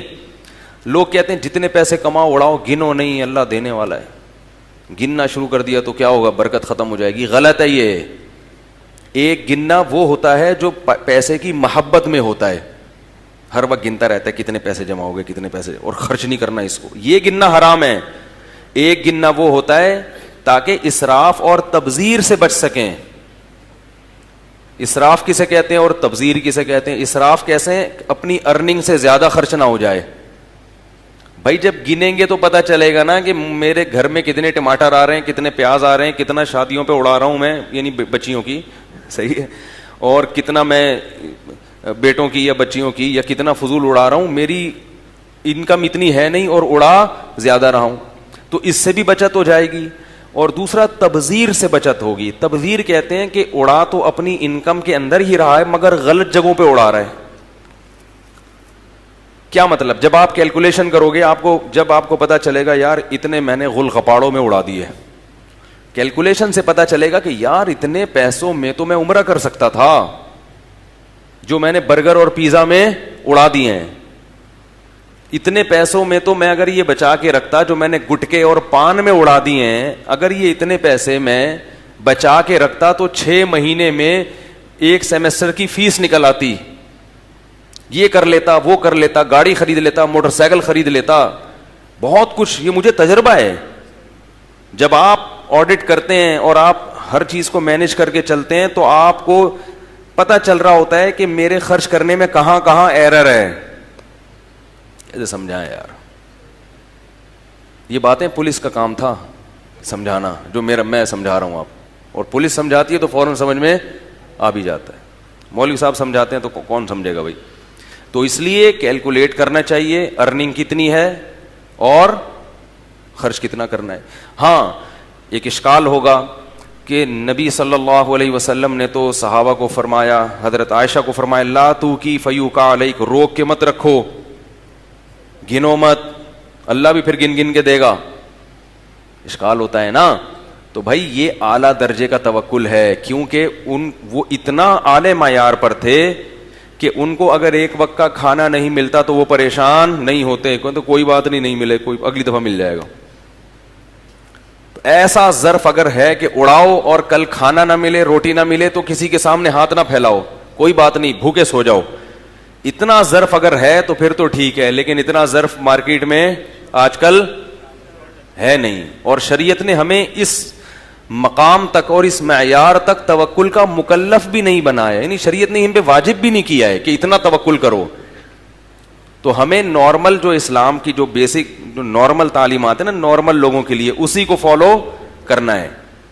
سمجھ رہے ہو کہ کسی کے سامنے ہاتھ پھیلانے کی نوبت. ہمارا تو مسئلہ یہ ہے کہ پیٹ بھرا ہوا ہو نا, صرف افطاری میں خربوزے کے پیسے نہ ہوں, اس پہ لوگوں سے قرضے مانگنا شروع کر دیتے ہیں کہ آج خربوزہ نہیں ہے گھر میں. تو ایسے لوگوں کو تو لوگوں کے سامنے ہاتھ پھیلانے سے بچنے کے لیے اپنے خرچوں کو کیا کرنا پڑے گا. مجھے یاد ہے میں کسی کے یہاں پہلے رہا کرتا تھا, 8-10 سال پرانی بات ہے, تو کرائے پہ رہتا تھا. تو وہ مالک مکان ایک دن آئے, اچھی بلی ان کی تنخواہ تھی یار, مجھے آ کے قرضہ مانگ رہے ہیں. میں نے کہا پتہ نہیں کیا ہو گیا, میں نے دے دیا. پتہ چلا جی خربوزے لینے گئے تھے, یہ اتنے سارے خربوزے اٹھا کے لائے. خربوزوں کے لیے کیا مانگا؟ قرضہ مانگا افطاری میں, رمضان میں. تو اس لیے میں جو باتیں کر رہا ہوں نا میں ایسے ہی پھینک نہیں رہا, اس کے پیچھے کوئی حقیقت ہوتی ہے. تو اس لیے ہر چیز کو کیا کرنے کا حکم ہے, تمیز سے لے کے چلو. اس سے انسان کو پتا ہوتا ہے کہ بھئی میرے پاس کتنا ہے, اور پھر اس میں صدقہ کرنے میں بھی مزہ آتا ہے. پھر صدقہ کیا کرو خوب کہ بھائی میری اتنی ارننگ ہے کہ میں تھوڑا سا روک کے صدقہ بھی کر سکتا ہوں. پھر وہ نکالو, دے دیا, ادھر بھی دیا, ادھر بھی دیا, ادھر بھی دیا. صدقہ تو خیرات سے تو خوب کرنا چاہیے. تو حضرت یوسف علیہ السلام نے کیا کہا, انی حفیظ علیم, میں جانتا ہوں یہ علم. کیا مطلب؟ کیلکولیشن کا علم جانتا ہوں, معیشت کا علم جانتا ہوں. یہ نہیں کہا کہ کوئی مسئلہ نہیں, اللہ کھلانے والا ہے, اڑاؤ یار, دیکھا جائے گا جب 7 سال قحط آئیں گے, دیکھا جائے گا یار, اڑاؤ کھاؤ, جس اللہ نے آج دیا ہے کل اگلے 7 سال میں بھی وہ کھلا دے گا. یہ نہیں کہا. یہ میں اس لیے بار بار فوکس کر رہا ہوں کہ دینداروں میں یہ بڑی بڑی غلطیاں ہیں. دینداروں کو نا پورا فارمیٹ کر کے نئی ونڈو ڈالنے کی ضرورت ہے. اتنے بگڑے ہوئے ہو گئے ہیں, بہت سی چیزوں میں اتنے خراب ہو گئے ہیں کہ ان کے وائرس نکالنا آسان نہیں ہے, اسپرے سے کام نہیں چلے گا. تو اب جب پوری دنیا سے لوگ آنا شروع ہوئے, اچھا اس میں یہ بھی دیکھو, لوگ پلاننگ کرنے کو بھی توکل کے خلاف سمجھتے ہیں, فیوچر کی پلاننگ. یوسف علیہ السلام نے جو خواب کی تعبیر بتائی کہ قحط آئے گا, تو پہلے سے پلاننگ کر لی نا کہ بھائی اگلے 7 سال کی تم نے کیا کرنی ہے, تیاری کرنی ہے. تو پتہ چلا پلاننگ کرنا بھی توکل کے خلاف نہیں ہے, اور اگلے 7 سال کی تیاری کرنا بھی توکل کے خلاف نہیں ہے. ہاں ایک اہم بات ہے جس پر میں کسی اور وقت بیان کروں گا, ابھی نہیں کیونکہ موضوع چینج ہو جائے گا, وہ یہ کہ ان چیزوں میں اعتدال ضروری ہے, وہمی نہ بن جائیں. جیسے کمانا ضروری ہے نا, آپ توکل کر کے بیٹھ جائے کہ اللہ کھلائے گا اللہ پلائے گا تو ناجائز ہے. کمانا ضروری ہے, اسباب ہے نا کمانا, لیکن کمانے میں کیا ہے, اعتدال. اتنا ٹائم کمانے میں لگاؤ کہ صحت کا خیال نہ رہے, یہ توکل کے خلاف ہے. اتنا ٹائم کمانے میں لگا دیا کہ بیوی بچوں کو ٹائم دینے کا آپ کے پاس موقع ہی نہیں مل رہا, یہ توکل کے. ایسی صورت میں کہا جائے گا کہ کھلانے والی ذات اللہ کی ہے, تم پہلے تمام حقوق ادا کرو, اپنی جان کے بھی اور جو لوگ تم سے متعلق ہیں ان کے بھی, اس کے بعد جتنا ٹائم ملتا ہے کماؤ. اللہ نے اگر رزق کھولنا ہوا تو اسی میں کھول دے گا, اور اتنا دے دے گا جتنا 24 گھنٹے کمانے والوں کو دیتا ہے. یہ ہے اللہ پہ نظر کا مطلب. اور اگر آپ بیوی بچوں کے حقوق ادا نہیں کر رہے اور کمانے میں دن رات ایک کر دیے, یہ توکل کے خلاف ہے. کیوں؟ آپ سمجھتے ہو کہ میری محنت سے ملے گا, سمجھ رہے ہو, تبھی تو محنت کو فوکس کر رہے ہو, اللہ کے احکام کو فوکس نہیں کر رہے. تو مسلمان کہتا ہے کہ ملے گا اللہ سے, لیکن اللہ نے چونکہ محنت کا حکم دیا اس لیے ہم اللہ کے کہنے پر محنت کر رہے ہیں. تو اس میں اعتدال. صحت کے معاملے میں بھی اعتدال. میں بھی صحت کے فضائل پر بیان کرتا ہوں کہ صحت بہت ضروری. کولڈ ڈرنک نہ پئیں, ٹماٹر کے چھلکے مت کھائیں, چائے نہ پئیں, کافی چھوڑ دیں, وغیرہ وغیرہ, بہت سارے میرے بیانات ہیں. لیکن اس میں بھی کیا ہے, اعتدال. اتنا زیادہ صحت کا خیال کہ مائیکل جیکسن کی طرح اپنے ہاتھ ملانا چھوڑ دیا لوگوں سے کہ جراثیم نہ لگ جائیں, یہ باولے ہونے کی بولو بھائی دلیل ہے. یہ اس کی دلیل ہے کہ آپ باولے ہو گئے ہو. آپ کو کسی کتے کے کاٹنے کی ضرورت, بلکہ آپ اگر کتے کو کاٹو گے نا وہ باولا ہو جائے گا. اتنے باولے ہو گئے ہو آپ. سمجھ رہے ہو کہ نہیں سمجھ رہے؟ تو اعتدال صحت کے معاملے میں بھی کیا ہے, اعتدال. بھائی سرسری طور پر یہ کھانے پینے میں احتیاط, پیزا میزا چھوڑ دیا, یہ سب چیزیں چھوڑ دیں, واکنگ کی, جاگنگ کی, اپنا آرام سے فٹ فاٹ, پھر بھی بس اتنا کافی. باقی یہ کہ اس کو چھینک آ گئی تو 6 کلومیٹر دور بھاگ گئے, ہاتھ نہیں ملانا, بچے کو پیار نہیں کرتے کہ جراثیم نہ لگ جائیں, یہ سب بے وقوفوں والی حرکتیں. دستانے پہن کے ہاتھ میں رکھنا, یہ تبھی نبی صلی اللہ علیہ وسلم. میں اس موضوع پر جاؤں گا, بہت بات لمبی ہو جائے گی, ٹاپک سے رہ جاؤں گا. تو خیر, حضرت یوسف علیہ الصلوۃ والسلام کے پاس وہ کون آ گئے, بھائی بھی آئے. 9 بھائی تھے, 11 بھائی تھے, لمبے تڑنگے. ودخلوا وجاء اخوۃ یوسف, یوسف علیہ السلام کے بھائی بھی محل میں داخل ہوئے راشن لینے کے لیے. فعرفہم, یوسف علیہ السلام ان کو دیکھ کے فوراً پہچان گئے. وہم لہ منکرون, اور وہ اپنے بھائی کو, ان کا تصور ہی نہیں تھا کہ جس بچے کو ہم نے کنویں میں پھینکا تھا وہ بادشاہ بن کے بیٹھا ہوگا یہاں پہ. جب یوسف علیہ اچھا بنیامین, یہ بنیامین اور زلیخا کا جو نام ہے یہ قرآن و حدیث میں کہیں نہیں ہے, یہ آسمانی کتابوں میں ہے. تو تاریخی چیز ہے, آسمانی کتابوں سے یہ نام لینے میں کوئی حرج نہیں ہے. ہو سکتا ہے صحیح ہو سکتا ہے غلط ہو. البتہ یہ جو کہا جاتا ہے نا کہ یوسف علیہ السلام جو تھے وہ حضرت یعقوب علیہ الصلوۃ والسلام کی جو والدہ, یعنی یوسف علیہ السلام کی جو والدہ تھیں وہ والدہ نہیں تھی بلکہ خالہ تھیں, یہ 100% غلط ہے. وہ یوسف علیہ السلام کی والدہ تھیں, حضرت یعقوب کی دوسری زوجہ تھیں وہ. تو یوسف علیہ الصلوۃ والسلام وہ اپنے چھوٹے بھائی جس کو بنیامین کہا جاتا ہے اس کو نہیں لے کر آئے, کیونکہ ابا بنیامین کو ان کے ساتھ نہیں بھیجتے تھے. نہیں بھیجتے تھے, اعتماد نہیں کرتے تھے کہ جیسے یوسف کو کہیں کھو کے آ گئے اور ایسا نہ ہو اس کے ساتھ بھی یہ کریں. تو بادشاہ نے کہا کہ ابھی تو میں دے رہا ہوں, لیکن جب تک تم اس بھائی کو ساتھ نہیں لے کر آؤ گے میں اس کا راشن تمہیں نہیں دوں گا. قالوا سنراود عنہ اباہ, کہنے لگے ہم اس کے ابا کو پھسلانے کی کوشش کریں گے, ہم ان کے ابا کو بہلانے کی کوشش کریں گے. وَإِنَّا لَفَاعِلُونَ, اور بے فکر رہے, لا کے چھوڑیں گے ہم ان کو. یوسف علیہ السلام نے اپنے جو بھی خادم تھا اس کو حکم دیا کہ انہوں نے جتنے پیسے دیے ہیں نا راشن کے, یہ سارے پیسے ان کے تھیلوں میں واپس رکھ دو. ابا سے کیا پیسے لینے بھائی, ٹھیک ہے, ابا سے کیا پیسے لینے, سارے پیسے راشن میں واپس رکھ دو. جب یہ قافلہ واپس گیا ہے تو ابا سے جا کے کہا ابا بنیامین کا راشن نہیں ملا. بادشاہ نے کہا ہے کہ اس بھائی کو لے کر آؤ گے تو ملے گا ورنہ نہیں ملے گا.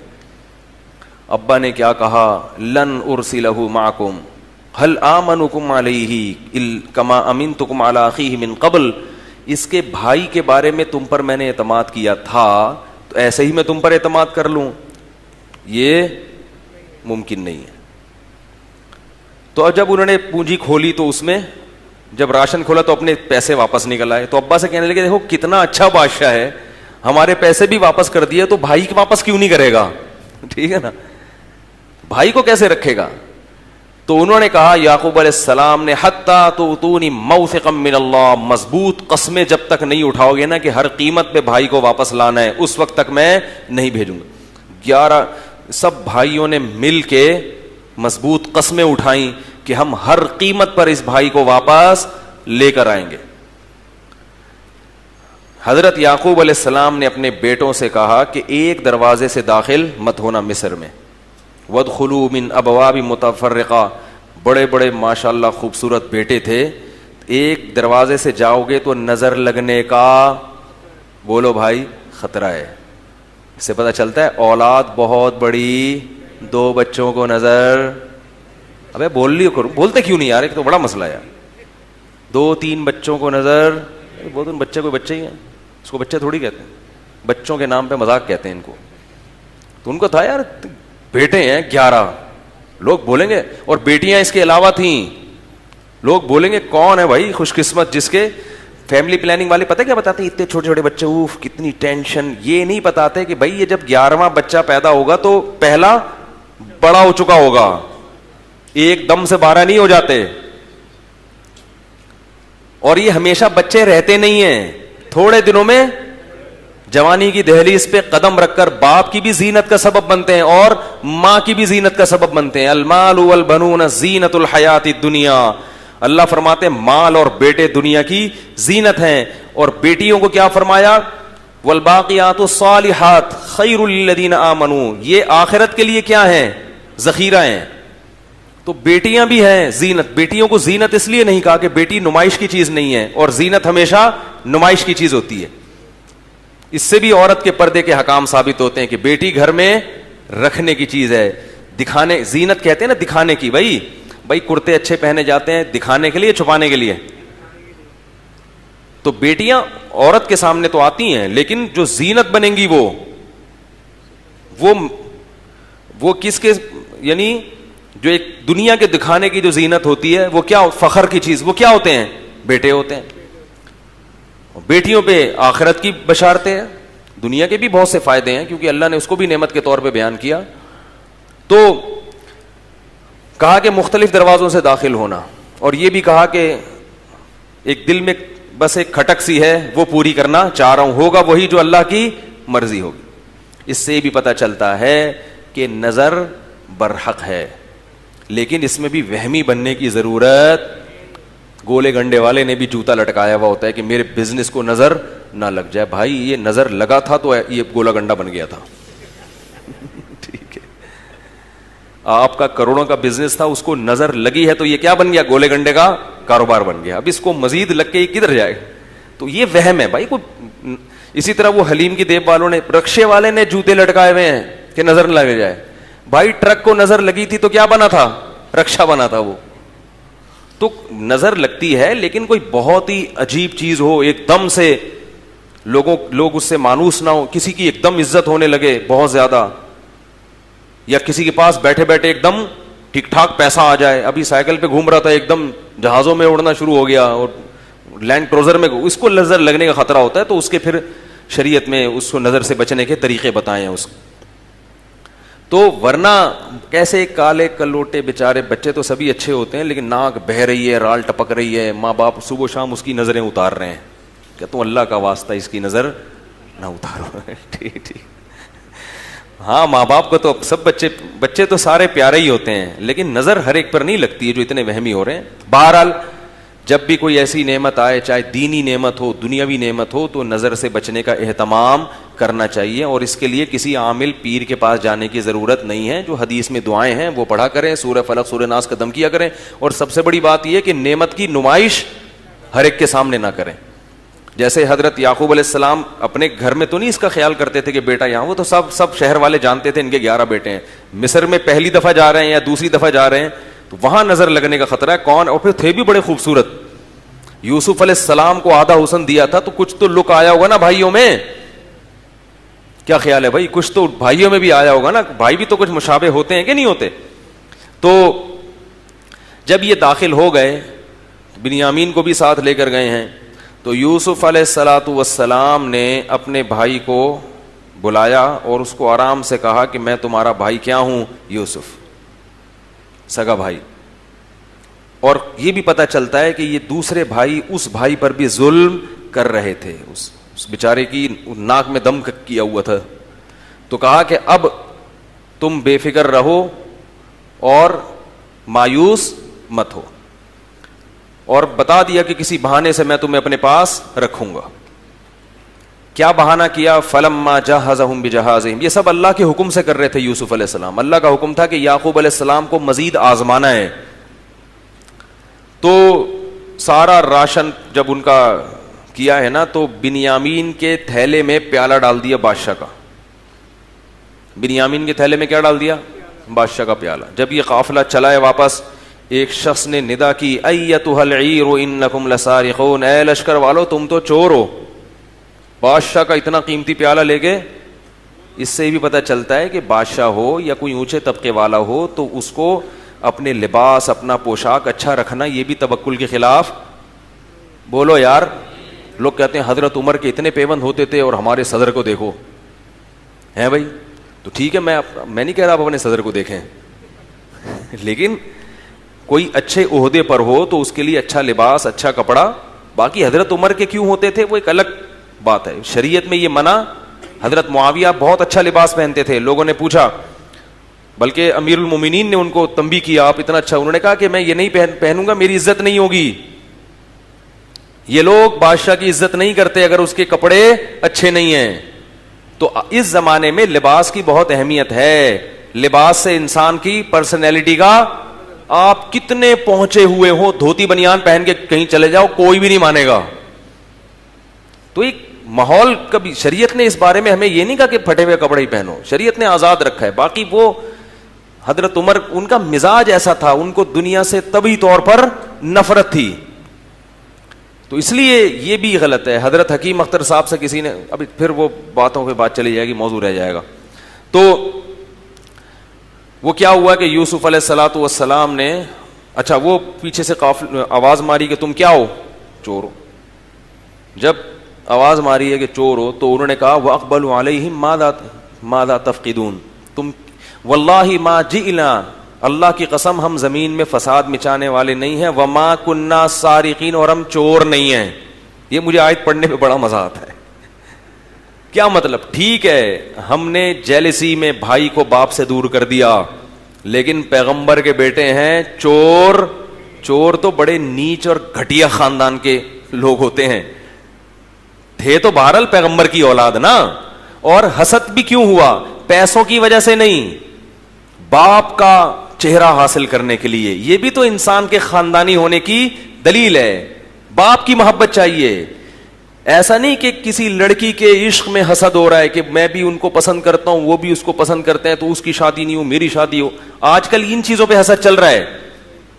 یوسف علیہ السلام کے بیٹوں کا حسد بھی کیسا خاندانی تھا. باپ سے عشق اور محبت آج کل کس کو ہوتی ہے بھائی؟ کس کو باپ سے اتنی محبت ہوتی ہے کہ ابا مجھ سے محبت کریں, اس سے محبت کم کریں. ابا اگر اس سے محبت کریں گے, کرتے نا ابا, جس سے مجھے وہ ہے نا انٹی جہاں سیٹنگ چل رہی ہے.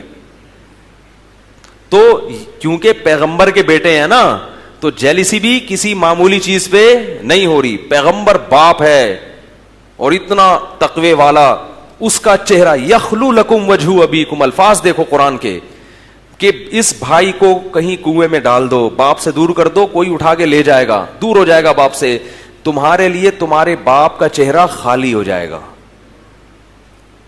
تمہیں تمہارے باپ کی توجہ پوری ملے گی. حالانکہ جوان بیٹے تھے, جوان بیٹوں کو تو بوڑھا باپ ویسے بھی اچھا نہیں لگتا عام طور پر. وہ تو چاہتے ہیں کہ خام خام ابا کی ٹینشن ہی ہے آج کل لوگ, آج کل اللہ نہ کرے جو ذہن بنا ہوا ہے. تو جوان بیٹوں کو بوڑھے باپ کی کیا ضرورت, تبھی تو کہہ رہے ہیں نحنو عصبہ, ہم مضبوط لوگ ہیں. تو اس لیے میں کہتا ہوں کہ جو اونچے خاندان کے لوگ ہوتے ہیں نا, ان کی خطائیں بھی خاندانی ہوتی ہیں, گھٹیا خطائیں بھی وہ نہیں کرتے. تو اس لیے جب میں آیت پڑھتا ہوں بڑا مزہ آتا ہے کہ بھائی ما کننا سارقین, ہم لوگ چور نہیں ہیں. چور تو بڑے گھٹیا لوگ ہوتے ہیں, ادھر سے وہ اٹھا لیا, ہم لوگ ایسے نہیں ہیں بھائی, پیغمبروں کی اولادیں ہیں. تو فوراً کہا کہ اگر تم لوگوں کے سامان میں سے نکل گیا وہ پیالہ اور تم جھوٹے ثابت ہو گئے تو کیا سزا ہے. تو اس زمانے میں چور کی سزا یہ تھی کہ جس کی چوری کی ہے نا, چور اس کا غلام بن کے رہتا تھا, خدمت کے لیے اسی کو حوالے کر دیا. انہوں نے کہا جزاؤہ ما وجد فی رحلہ فہو جزاؤہ, کہ جس کے سامان میں سے وہ نکل آئے پیالہ اسی کو رکھ لو. ان کا تو خیال ہی نہیں تھا کہ ہم لوگوں کے پیالے میں سامان میں سے پیالہ نکلے گا. تو قرآن کہہ رہے جب سب کی تلاشی لی گئی تو بنیامین کے تھیلے میں سے پیالہ نکل آئے. تو وہ کہنے لگے یا ایھا العزیز ان لہ ابا شیخا کبیرا, اے بادشاہ اس کا ایک بوڑھا باپ ہے, فخذ احدنا مکانا, کتنی بڑی قربانی دے رہے ہیں. اب دیکھو کہ ہم میں سے کسی کو بھی رکھ لو, جس پہ ہاتھ رکھو گے وہ تمہارا غلام بن کے, یعنی گویا کہ چوری اس نے کی ہے مگر سزا ہم بھگتنے کے لیے تیار ہیں, ہمیں دے دو سزا. کیونکہ اس کا بوڑھا باپ اس کی جدائی برداشت.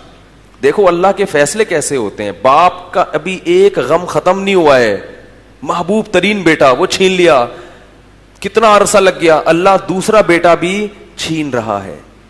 اس سے پتہ چلتا ہے کہ کسی پر مصیبتیں آنا یہ اللہ کے ناراض ہونے کی دلیل نہیں ہے.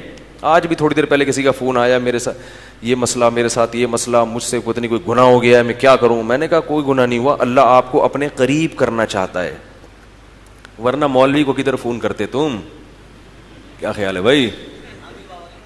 مولوی کو کون فون, مولوی کو کون لفٹ کراتا ہے, مرنے پہ جنازہ ونازہ پڑھوا لیتے ہیں. تو شکر ہے خطرے نہیں کرواتے ہیں مولویوں سے, نائیوں سے کرواتے ہیں. سارے ایسے ایسے کام چھوٹے چھوٹے کس کے ذمہ لگائے ہوئے ہیں, مولاناؤں کے. تو میں نے کہا بھائی اللہ اپنے قریب کرنا چاہتا ہے. تو یعقوب علیہ السلام کا دوسرا بیٹا بھی چھن گیا, وہ رو رہے ہیں کہ ہم میں کسی ایک کو رکھ لو. انہوں نے کہا نہیں, معاذ اللہ, اللہ کی پناہ, کیسے رکھ لوں, جس نے کیے جرم وہ اسی کو رکھے. قرآن کہتا ہے فَلَمَّا اسْتَيْأَسُوا مِنْهُ خَلَصُوا نَجِيًّا, جب یہ سارے بھائی مایوس ہو گئے, بڑا زور لگایا انہوں نے, تو یہ سب کنارے پہ جا کے آپس میں سرگوشی کرنے لگے, یار مشورہ دو کیا کریں بھائی.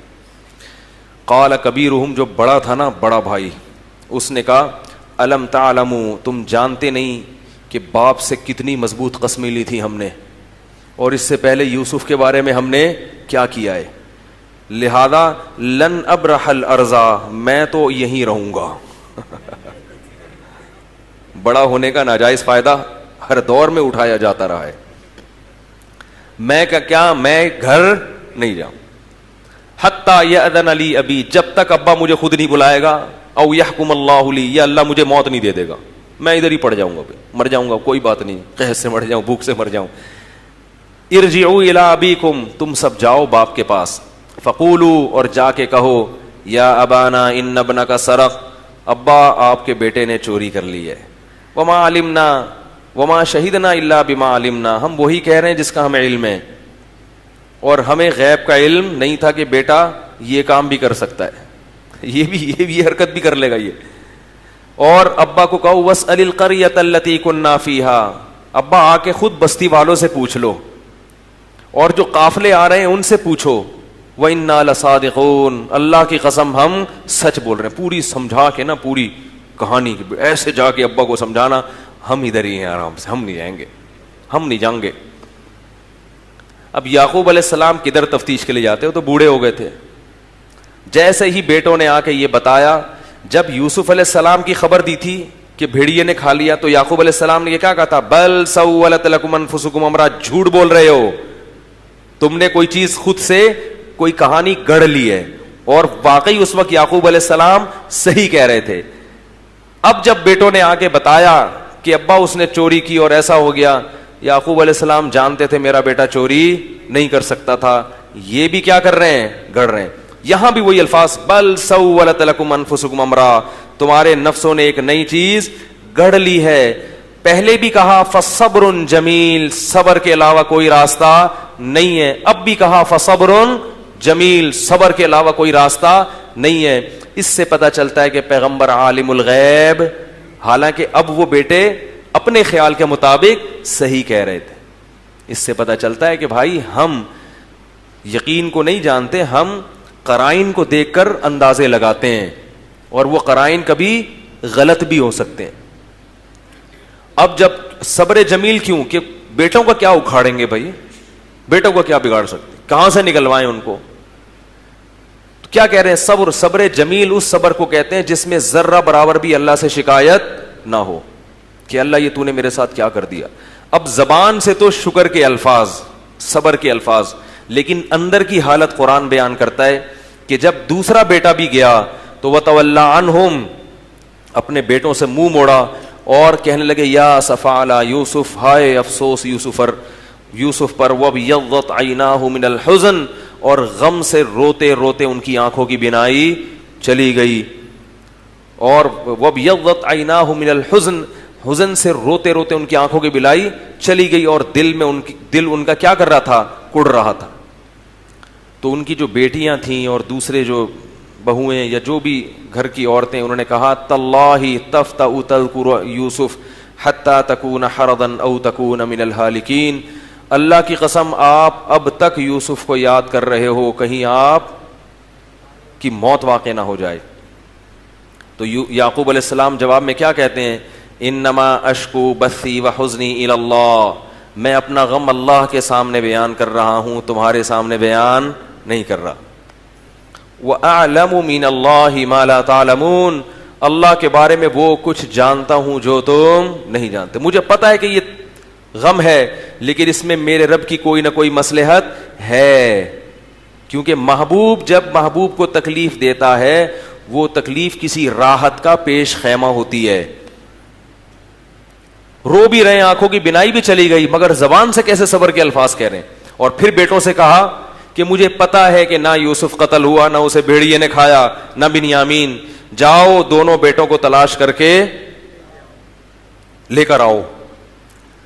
یا بنی اذهبوا فتحسسوا من یوسف واخیہ ولا تیأسوا من روح اللہ, اللہ کی رحمت سے مایوس مت ہو, انہ لا ییأس من روح اللہ الا القوم الکافرون, اللہ کی رحمت سے وہی مایوس ہوتا ہے جو خدا کا منکر ہے.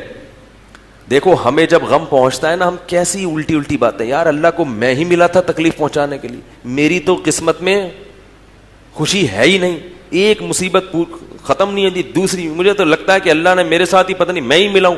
اس طرح کی الٹی الٹی باتیں شروع کر دیتے ہیں.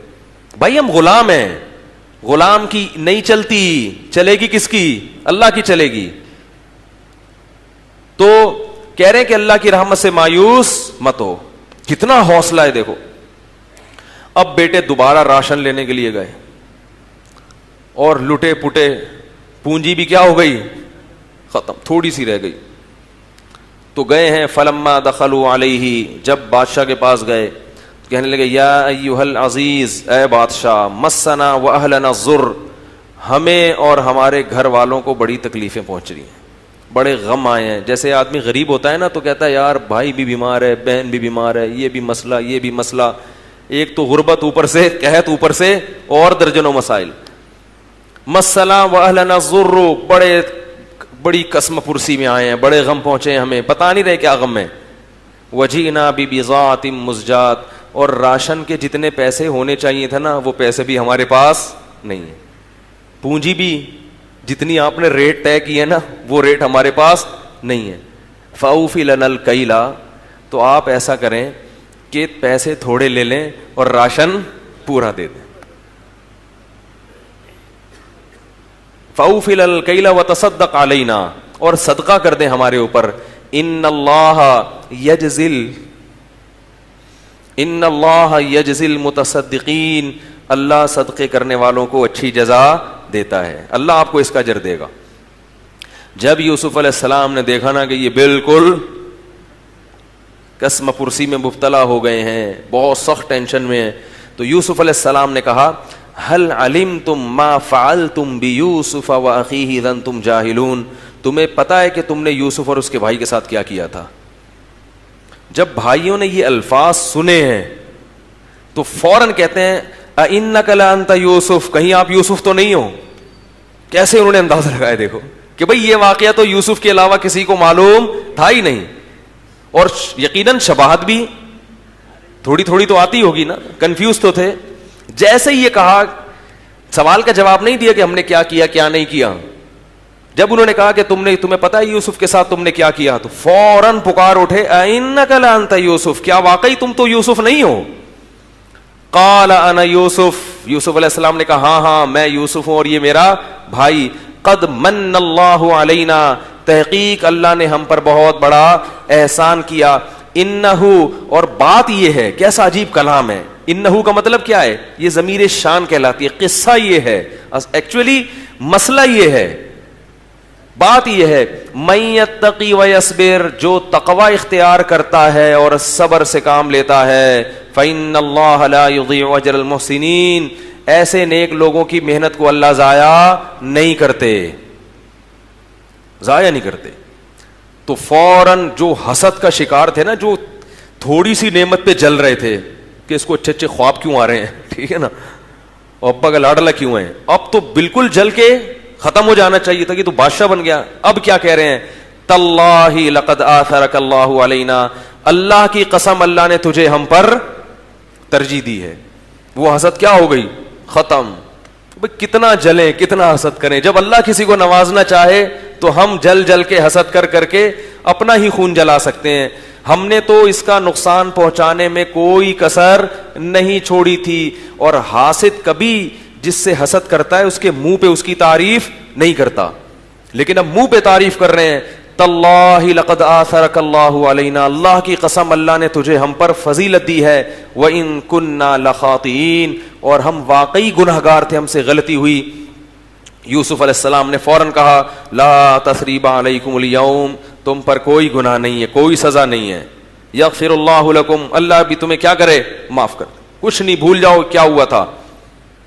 اور کہا کہ اذهبوا بقمیصی ھذا، میرا یہ کرتا لے کے جاؤ اور میرے والد کے چہرے پہ ڈال دو، یأتی بصیرا، ان کی نگاہیں لوٹ آئیں گی. جب وہ کرتا لے کے خوشخبری دینے والا بھاگتا ہوا، قافلے تو آرام آرام سے آتے ہیں نا، ایک بیٹا کیا کیا، اس نے کہا میں فوراً کرتا لے جا کے ابا کو خوشخبری سناتا ہوں. قرآن کہتا ہے کہ جب یعقوب علیہ السلام وہ وہاں سے مصر سے چلا ہے نا وہ قاصد، تو یعقوب علیہ السلام نے اپنے گھر کی عورتوں کو جمع کر کے کہا انی لاجد ریح یوسف لولا ان تفندون. کیسا عجیب الفاظ ہے کہ مجھے یوسف کی خوشبو آ رہی ہے، اگر تم یہ نہ ہو کہ بڑھاپے میں میرا دماغ کام کرنا چھوڑ دیا ہے. تم اگر یہ نہ کہو نا کہ ابا بوڑھے ہو کر عجیب عجیب سی باتیں کر رہے ہیں، تو میں تمہیں صحیح بتاؤں مجھے یوسف کی خوشبو محسوس ہو رہی.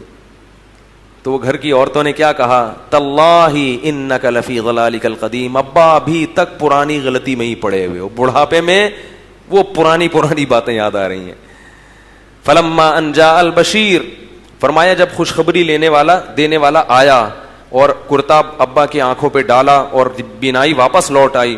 قال الم اقل لکم، تو یعقوب علیہ السلام نے فرمایا میں نے نہیں کہا تھا انی اعلم من اللہ ما لا تعلمون، اللہ کے بارے میں وہ کچھ جانتا ہوں جو تم نہیں جانتے.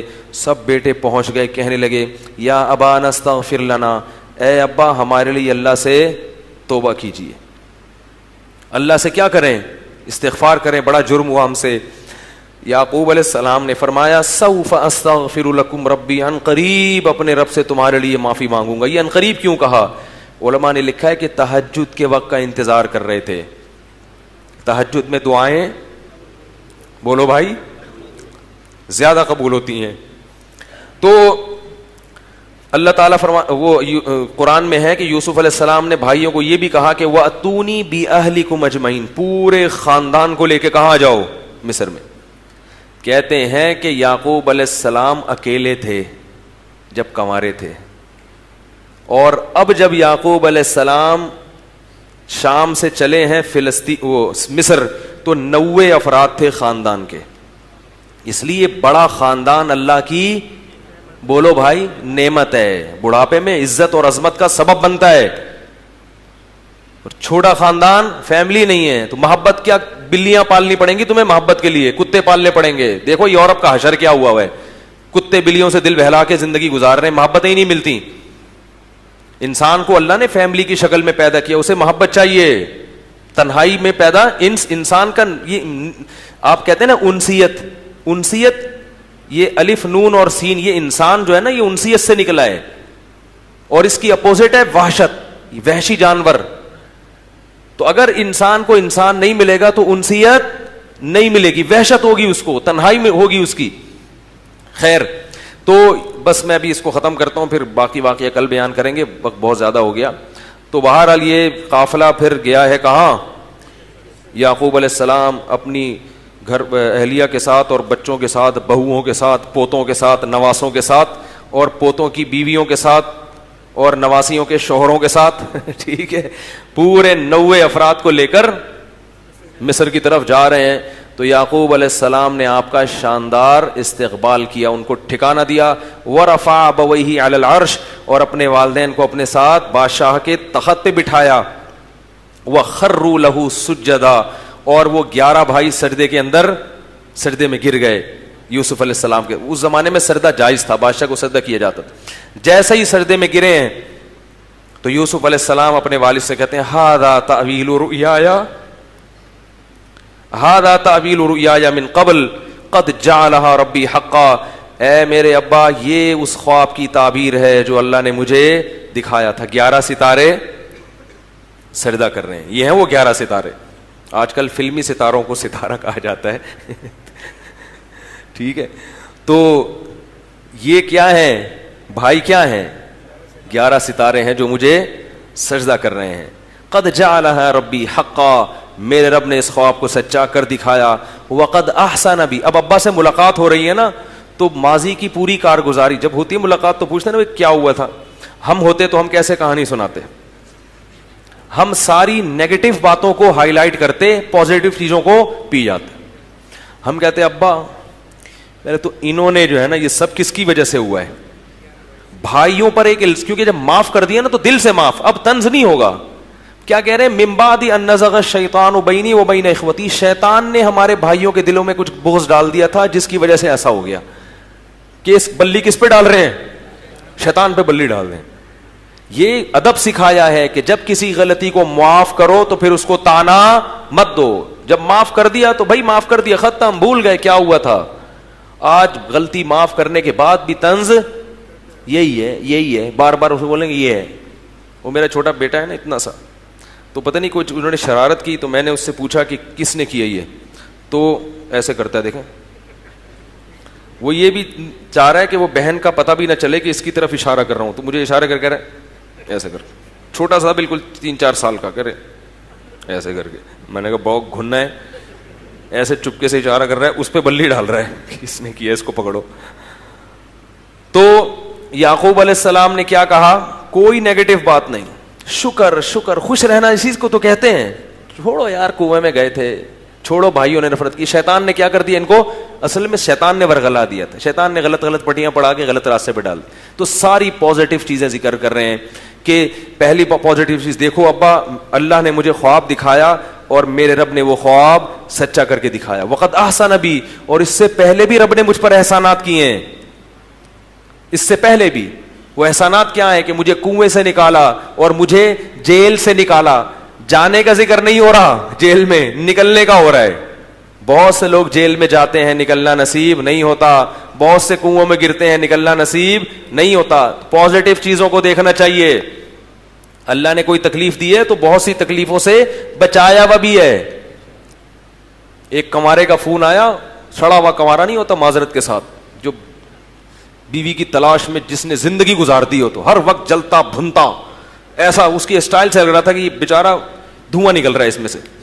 کہہ رہا ہے لوگ چار چار کر رہے ہیں یار, ہماری ایک نہیں ہو رہی. تو مجھے اندازہ ہو گیا کہ یہ بہت زیادہ تپا ہوا ہے. مجھ پہ طنز کر رہا تھا. ٹھیک ہے, صاف بات ہے. کہہ رہے لوگوں کے تین تین چار چار دو دو اتنی شادیاں کرتے چلے جا رہے ہیں اور ہماری ایک بھی نہیں ہو رہی. کیا ہے یار, اللہ سے نا کوئی شکایت. میں نے اس سے کہا, میں نے کہا میں دعا کرتا ہوں اللہ آپ کو کوئی دلا دے, آزمائش ہے, لیکن اللہ کے بندو بہت سے ایسے ہیں جن کی شادی بھی نہیں ہو رہی اور وہ معذور بھی ہیں. آپ کم از کم صحت مند ہو. معذور ہیں ان کو تو نکاح کا کوئی امکان, آنکھوں کی بینائی نہیں ہے, اپاہج ہیں. تمہیں اللہ نے بینائی دی, سماعت دی, اور بہت ساری چیزیں جو اللہ نے تمہیں دی ہیں. اب جب بیوی آئے گی تو پتہ چل جائے گا تمہیں. ٹھیک ہے, جب آئے گی تو دماغ سیٹ. وہ کسی نے ابا, ایک بیٹے نے ابا سے پوچھا, ابا یہ ہر آدمی شادی کر کے پچھتاتا کیوں ہے؟ ہر آدمی کی خواہش بھی ہوتی ہے شادی کی, مگر کر کے کیا کرتا ہے؟ پچھتاتا. تو پھر کرتے کیوں ہیں؟ جب پچھتانا ہی ہے تو کرتے کیوں ہیں؟ تو ابا نے کہا دیکھو بیٹا, عقل بادام کھانے سے نہیں آتی, ٹھوکریں کھانے سے آتی ہے. عقل کس سے آتی ہے؟ ٹھوکریں کھانے. خیر جلدی سے 1-2 منٹ میں بات سمیٹ کے ختم کروں. تو کیا کہہ رہے ہیں, مجھے جیل سے نکالا. من بعد ان نزغ الشیطان بینی وبین اخوتی, جب شیطان نے میرے اور بھائیوں کے درمیان بغض ڈال دیا. وجاء بکم من البدو, اللہ آپ کو گاؤں کی زندگی سے اٹھا کے لے. اس سے پتہ چلتا ہے کہ شہر کی زندگی اللہ کی نعمت ہے. دیہات کی نسبت شہروں میں رہنا یہ زیادہ اچھا کام ہے, کیونکہ شہر میں ہر چیز بھی ملے گی اور علم بھی شہر میں زیادہ ہوتا ہے. دین دنیا, اگرچہ دنیا بھی ہے مگر دین بھی زیادہ ہے. ہاں گاؤں کے اپنے فضائل ہیں, اس میں صحت اچھی ہوتی ہے, تو تہذیب مگر کہاں آتی ہے؟ شہر میں آتی ہے. تو اور پھر اللہ سے دعا مانگ رہے ہیں, شکر ادا کر رہے ہیں, ربی قد آتیتنی من الملک, اے میرے رب تو نے ہمیں بادشاہت دی. وعلمتنی من تعبیر الاحادیث, تو نے احسان کیا مجھے خوابوں کی تعبیر کا علم سکھایا. انت ولی فی الدنیا فاطر السماوات والارض, تو آسمانوں اور زمین کا پیدا کرنے والا ہے. انت ولی فی الدنیا والآخرہ, دنیا میں بھی تو میرا دوست اور آخرت میں بھی تو میرا دوست. اب اللہ سے کیا دعا مانگ رہے ہیں؟ اتنی نعمتیں کی ہیں. توفنی مسلمن, تو مجھے فرما بردار بنا کے دنیا سے اٹھانا, ایسا نہ ہو کہ میں ان نعمتوں کی ناشکری کر لوں. پیغمبر کو اپنے بارے میں ڈر ہو رہا ہے کہ کہیں ناشکری نہ ہو جائے. والحقنی بالصالحین, اور نیک لوگوں میں ہی شامل کر دے مجھے. کتنی تواضع ہے کہ میں تو ایک عام سا مسلمان ہوں اور میں چاہتا ہوں کہ نیک لوگوں میں میرا شمار ہو جائے. ہمارے ہاں تھوڑا سا علم آ جائے تو پورا ایک نیا فرقہ بنا کے سب مسلمانوں پہ گمراہی کے فتوے لگا دیتے. یہ سارے ایسے ہی ہیں. میں ایک نیا فرقہ لانچ کر رہا ہوں معاشرے میں, مارکیٹ میں. ہمیشہ پیغمبروں نے دعا کیا ہے, اللہ جیسے دیگر مسلمان ہیں تو ہمیں بھی ان میں شامل کر دے, نیک لوگوں میں. حالانکہ پیغمبر اپنے وقت میں سب سے افضل ترین مسلمان ہوتے ہیں. تو میں جلدی سے بات سمیٹوں, ہم ہوتے تو کیا کرتے؟ ہم کہتے ابا, جب ملتے نا ابا سے ٹھیک, ابا سے کہتے ابا کچھ نہ پوچھو کیا گزری, کچھ نہ پوچھو انہوں نے مروایا. وہ تو اتفاق سے کوئی قافلہ آ گیا نکل گیا, ورنہ ہم تو, یعنی جو نعمتیں ہو رہی ہیں وہ اتفاق کے کھاتے میں ڈال دو. اتفاق فاؤنڈیشن, وہ ایک ایسے ہی ایک اتفاق سے ہو گیا کہ کنویں سے نکل گئے تھے. اور پھر ابا میں جب غلاموں کی طرح بازاروں میں بکاؤں, ایک اتنے اونچے خاندان کا شہزادہ ہو کے کس طرح بازار میں فروخت ہو رہا ہوں. اور پھر چلو اتفاق سے بادشاہ کے محل میں اچھا ٹھکانہ مل گیا, ایئر کنڈیشن لگا ہوا تھا, وہاں گرمی شرمی نہیں تھی. لیکن تہمت لگا دی, میں تو بچاؤں گناہ سے, اور الٹا میرے اوپر تہمت لگ گئی. اور پھر مجھے جیل بھجوا دیا, اور پھر جیل میں میں احسان کر رہا ہوں, خوابوں کی تعبیریں بتا رہا ہوں, پھر بھی میرے ساتھ کوئی اچھا سلوک نہیں ہو رہا. اور جس بندے کو میں نے کہا کہ بادشاہ کو جا کے بتاؤ, وہ کمبخت بھول گیا. اس کمبخت پہ میں نے احسان کیا اور وہ کمبخت بھول گیا.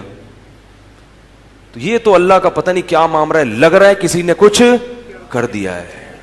ہاں اصل میں پھر لہذا فلیتے تعویذ پلیتے آئندہ ایسا نہ ہو ابا, لہذا روحانی علاج والوں سے رابطہ کرو, استخارہ نکلواؤ, کوئی چکر ہے کوئی بندش ہے. آپ کے ساتھ بھی ایک بیٹا گما پھر دوسرا بھی, چلو ایک گمتا ہے دوسرا بھی گم گیا, یقیناً وہ پڑوسی جو مسور کی دال رکھ کر گئے تھے ہمارے دروازے پر, مجھے تو انہی پہ شک جا رہا ہے. یہ مسلمان کی سوچ بتا رہا ہوں, مجھے تو سارا شک کس پہ جا رہا ہے, انہی پہ جا رہا ہے.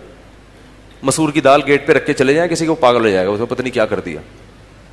تو وہ سارا جو ہے نا یہ ہوتا رہتا ہے. پھر کہتے ہیں وہ جیل سے پھر میں پھر نکلا ہی نہیں, پھر اتنے عرصے بعد جا کے نکلا ہوں تو کچھ تھوڑا سکون کا میں نے سانس لیا ہے. پھر ابا اپنا غم سناتے ہیں وہاں بیٹھ کے. تو پیغمبروں کی یہ اللہ نے اتنا بہترین واقعہ بتایا اس سیرت میں, بڑے اچھے اسباب. میں یہ نہیں کہہ رہا کہ غم میں رونا غلط ہے, غم میں انسان روتا بھی ہے, دکھ سنانا بھی جائز ہے. کوئی پریشانی ہے آپ اپنی پریشانی کسی کے ساتھ شیئر کر سکتے ہیں, مگر اللہ سے شکایت کا مطلب اللہ پہ الزامات مت لگاؤ, یہ ہے صبر کا مطلب. غم میں رونے کی بھی اجازت ہے, فنٹر زیادہ بننے کی کوشش, جب آدمی غم میں صبر بہت کرے نا, روئے نہیں, تو اس کا دماغ پہ نقصان ہوتا ہے. نارمل رہنا چاہیے, غم ہے تو ہائے ہوئے بھی ہوگا, تکلیف ہو رہی ہے تو ہائے کرو. حضرت مولانا چلوی تھانوی نے لکھا ہے کہ بعض لوگوں کو تقوی کا ہیضہ ہو جاتا ہے, اتنا سخت درد ہو رہا ہے مگر او آ ای نہیں کر رہے, ایسے نہ روک کے بیٹھے ہوئے کہ کہیں یہ ثواب میں کمی نہ ہو جائے. بھائی پیٹ میں درد ہو رہا ہے تو تھوڑا آ او کر لو یار, اس سے تھوڑا سکون مل جاتا ہے نا انسان کو, سامنے والے کو بھی پتہ چل جاتا ہے کہ یار اس کے پیٹ میں درد ہو. تو یہ صبر کے خلاف نہیں ہے. صبر کے خلاف کیا ہے کہ آپ شریعت کی خلاف ورزی شروع کر دیں, گناہ میں شراب پینا سکون کے لیے لوگ کرتے ہیں, نمازیں چھوڑنا شروع کر دی سکون کے لیے, گھر والوں کو خامخواہ میں مارنا پیٹنا شروع کر دیا, ڈرگس لینا شروع کر دی, یا اللہ پر الزامات کہ یار میں ہی ملا ہوں, یا روحانی والوں کے پاس جانا شروع کر دیا. میں اس کو بھی غلط سمجھتا ہوں. تو یہ جو ہے نا اللہ پہ الزامات اور یہ سب چیزیں یہ ناشکری میں آتی ہیں. باقی ہائے ہوئے اعتدال سے اگر ہو, یعنی کہ مرثیے شروع کر دی آپ نے, پتہ چلا ماتم شروع کر دیے, وہ نہیں. تو اعتدال سے اگر غم ہوتا ہے, جیسے یوسف علیہ السلام بھی تو, یعقوب علیہ السلام بھی تو روئے نا, روئے وہ بھی تو وہ تو فطرت ہے انسان کی. اللہ تعالیٰ اس صورت میں ہمیں جو اسباق ملتے ہیں وہ اسباق پوری طرح سے سمجھنے کی توفیق عطا فرمائے, اور دعا یہی کرنی چاہیے کہ اللہ ہم سب کو عافیت والی زندگی دے, کوئی غم پریشانی ہماری زندگی میں نہ ہو. ہم کمزور ہیں, ہم غموں کا تحمل نہیں کر سکتے. نعمتیں دے اور شکر کی توفیق دے. اور اگر اللہ نہ کرے کوئی غم مقدر ہے تو پھر اس میں صبر کی توفیق دے.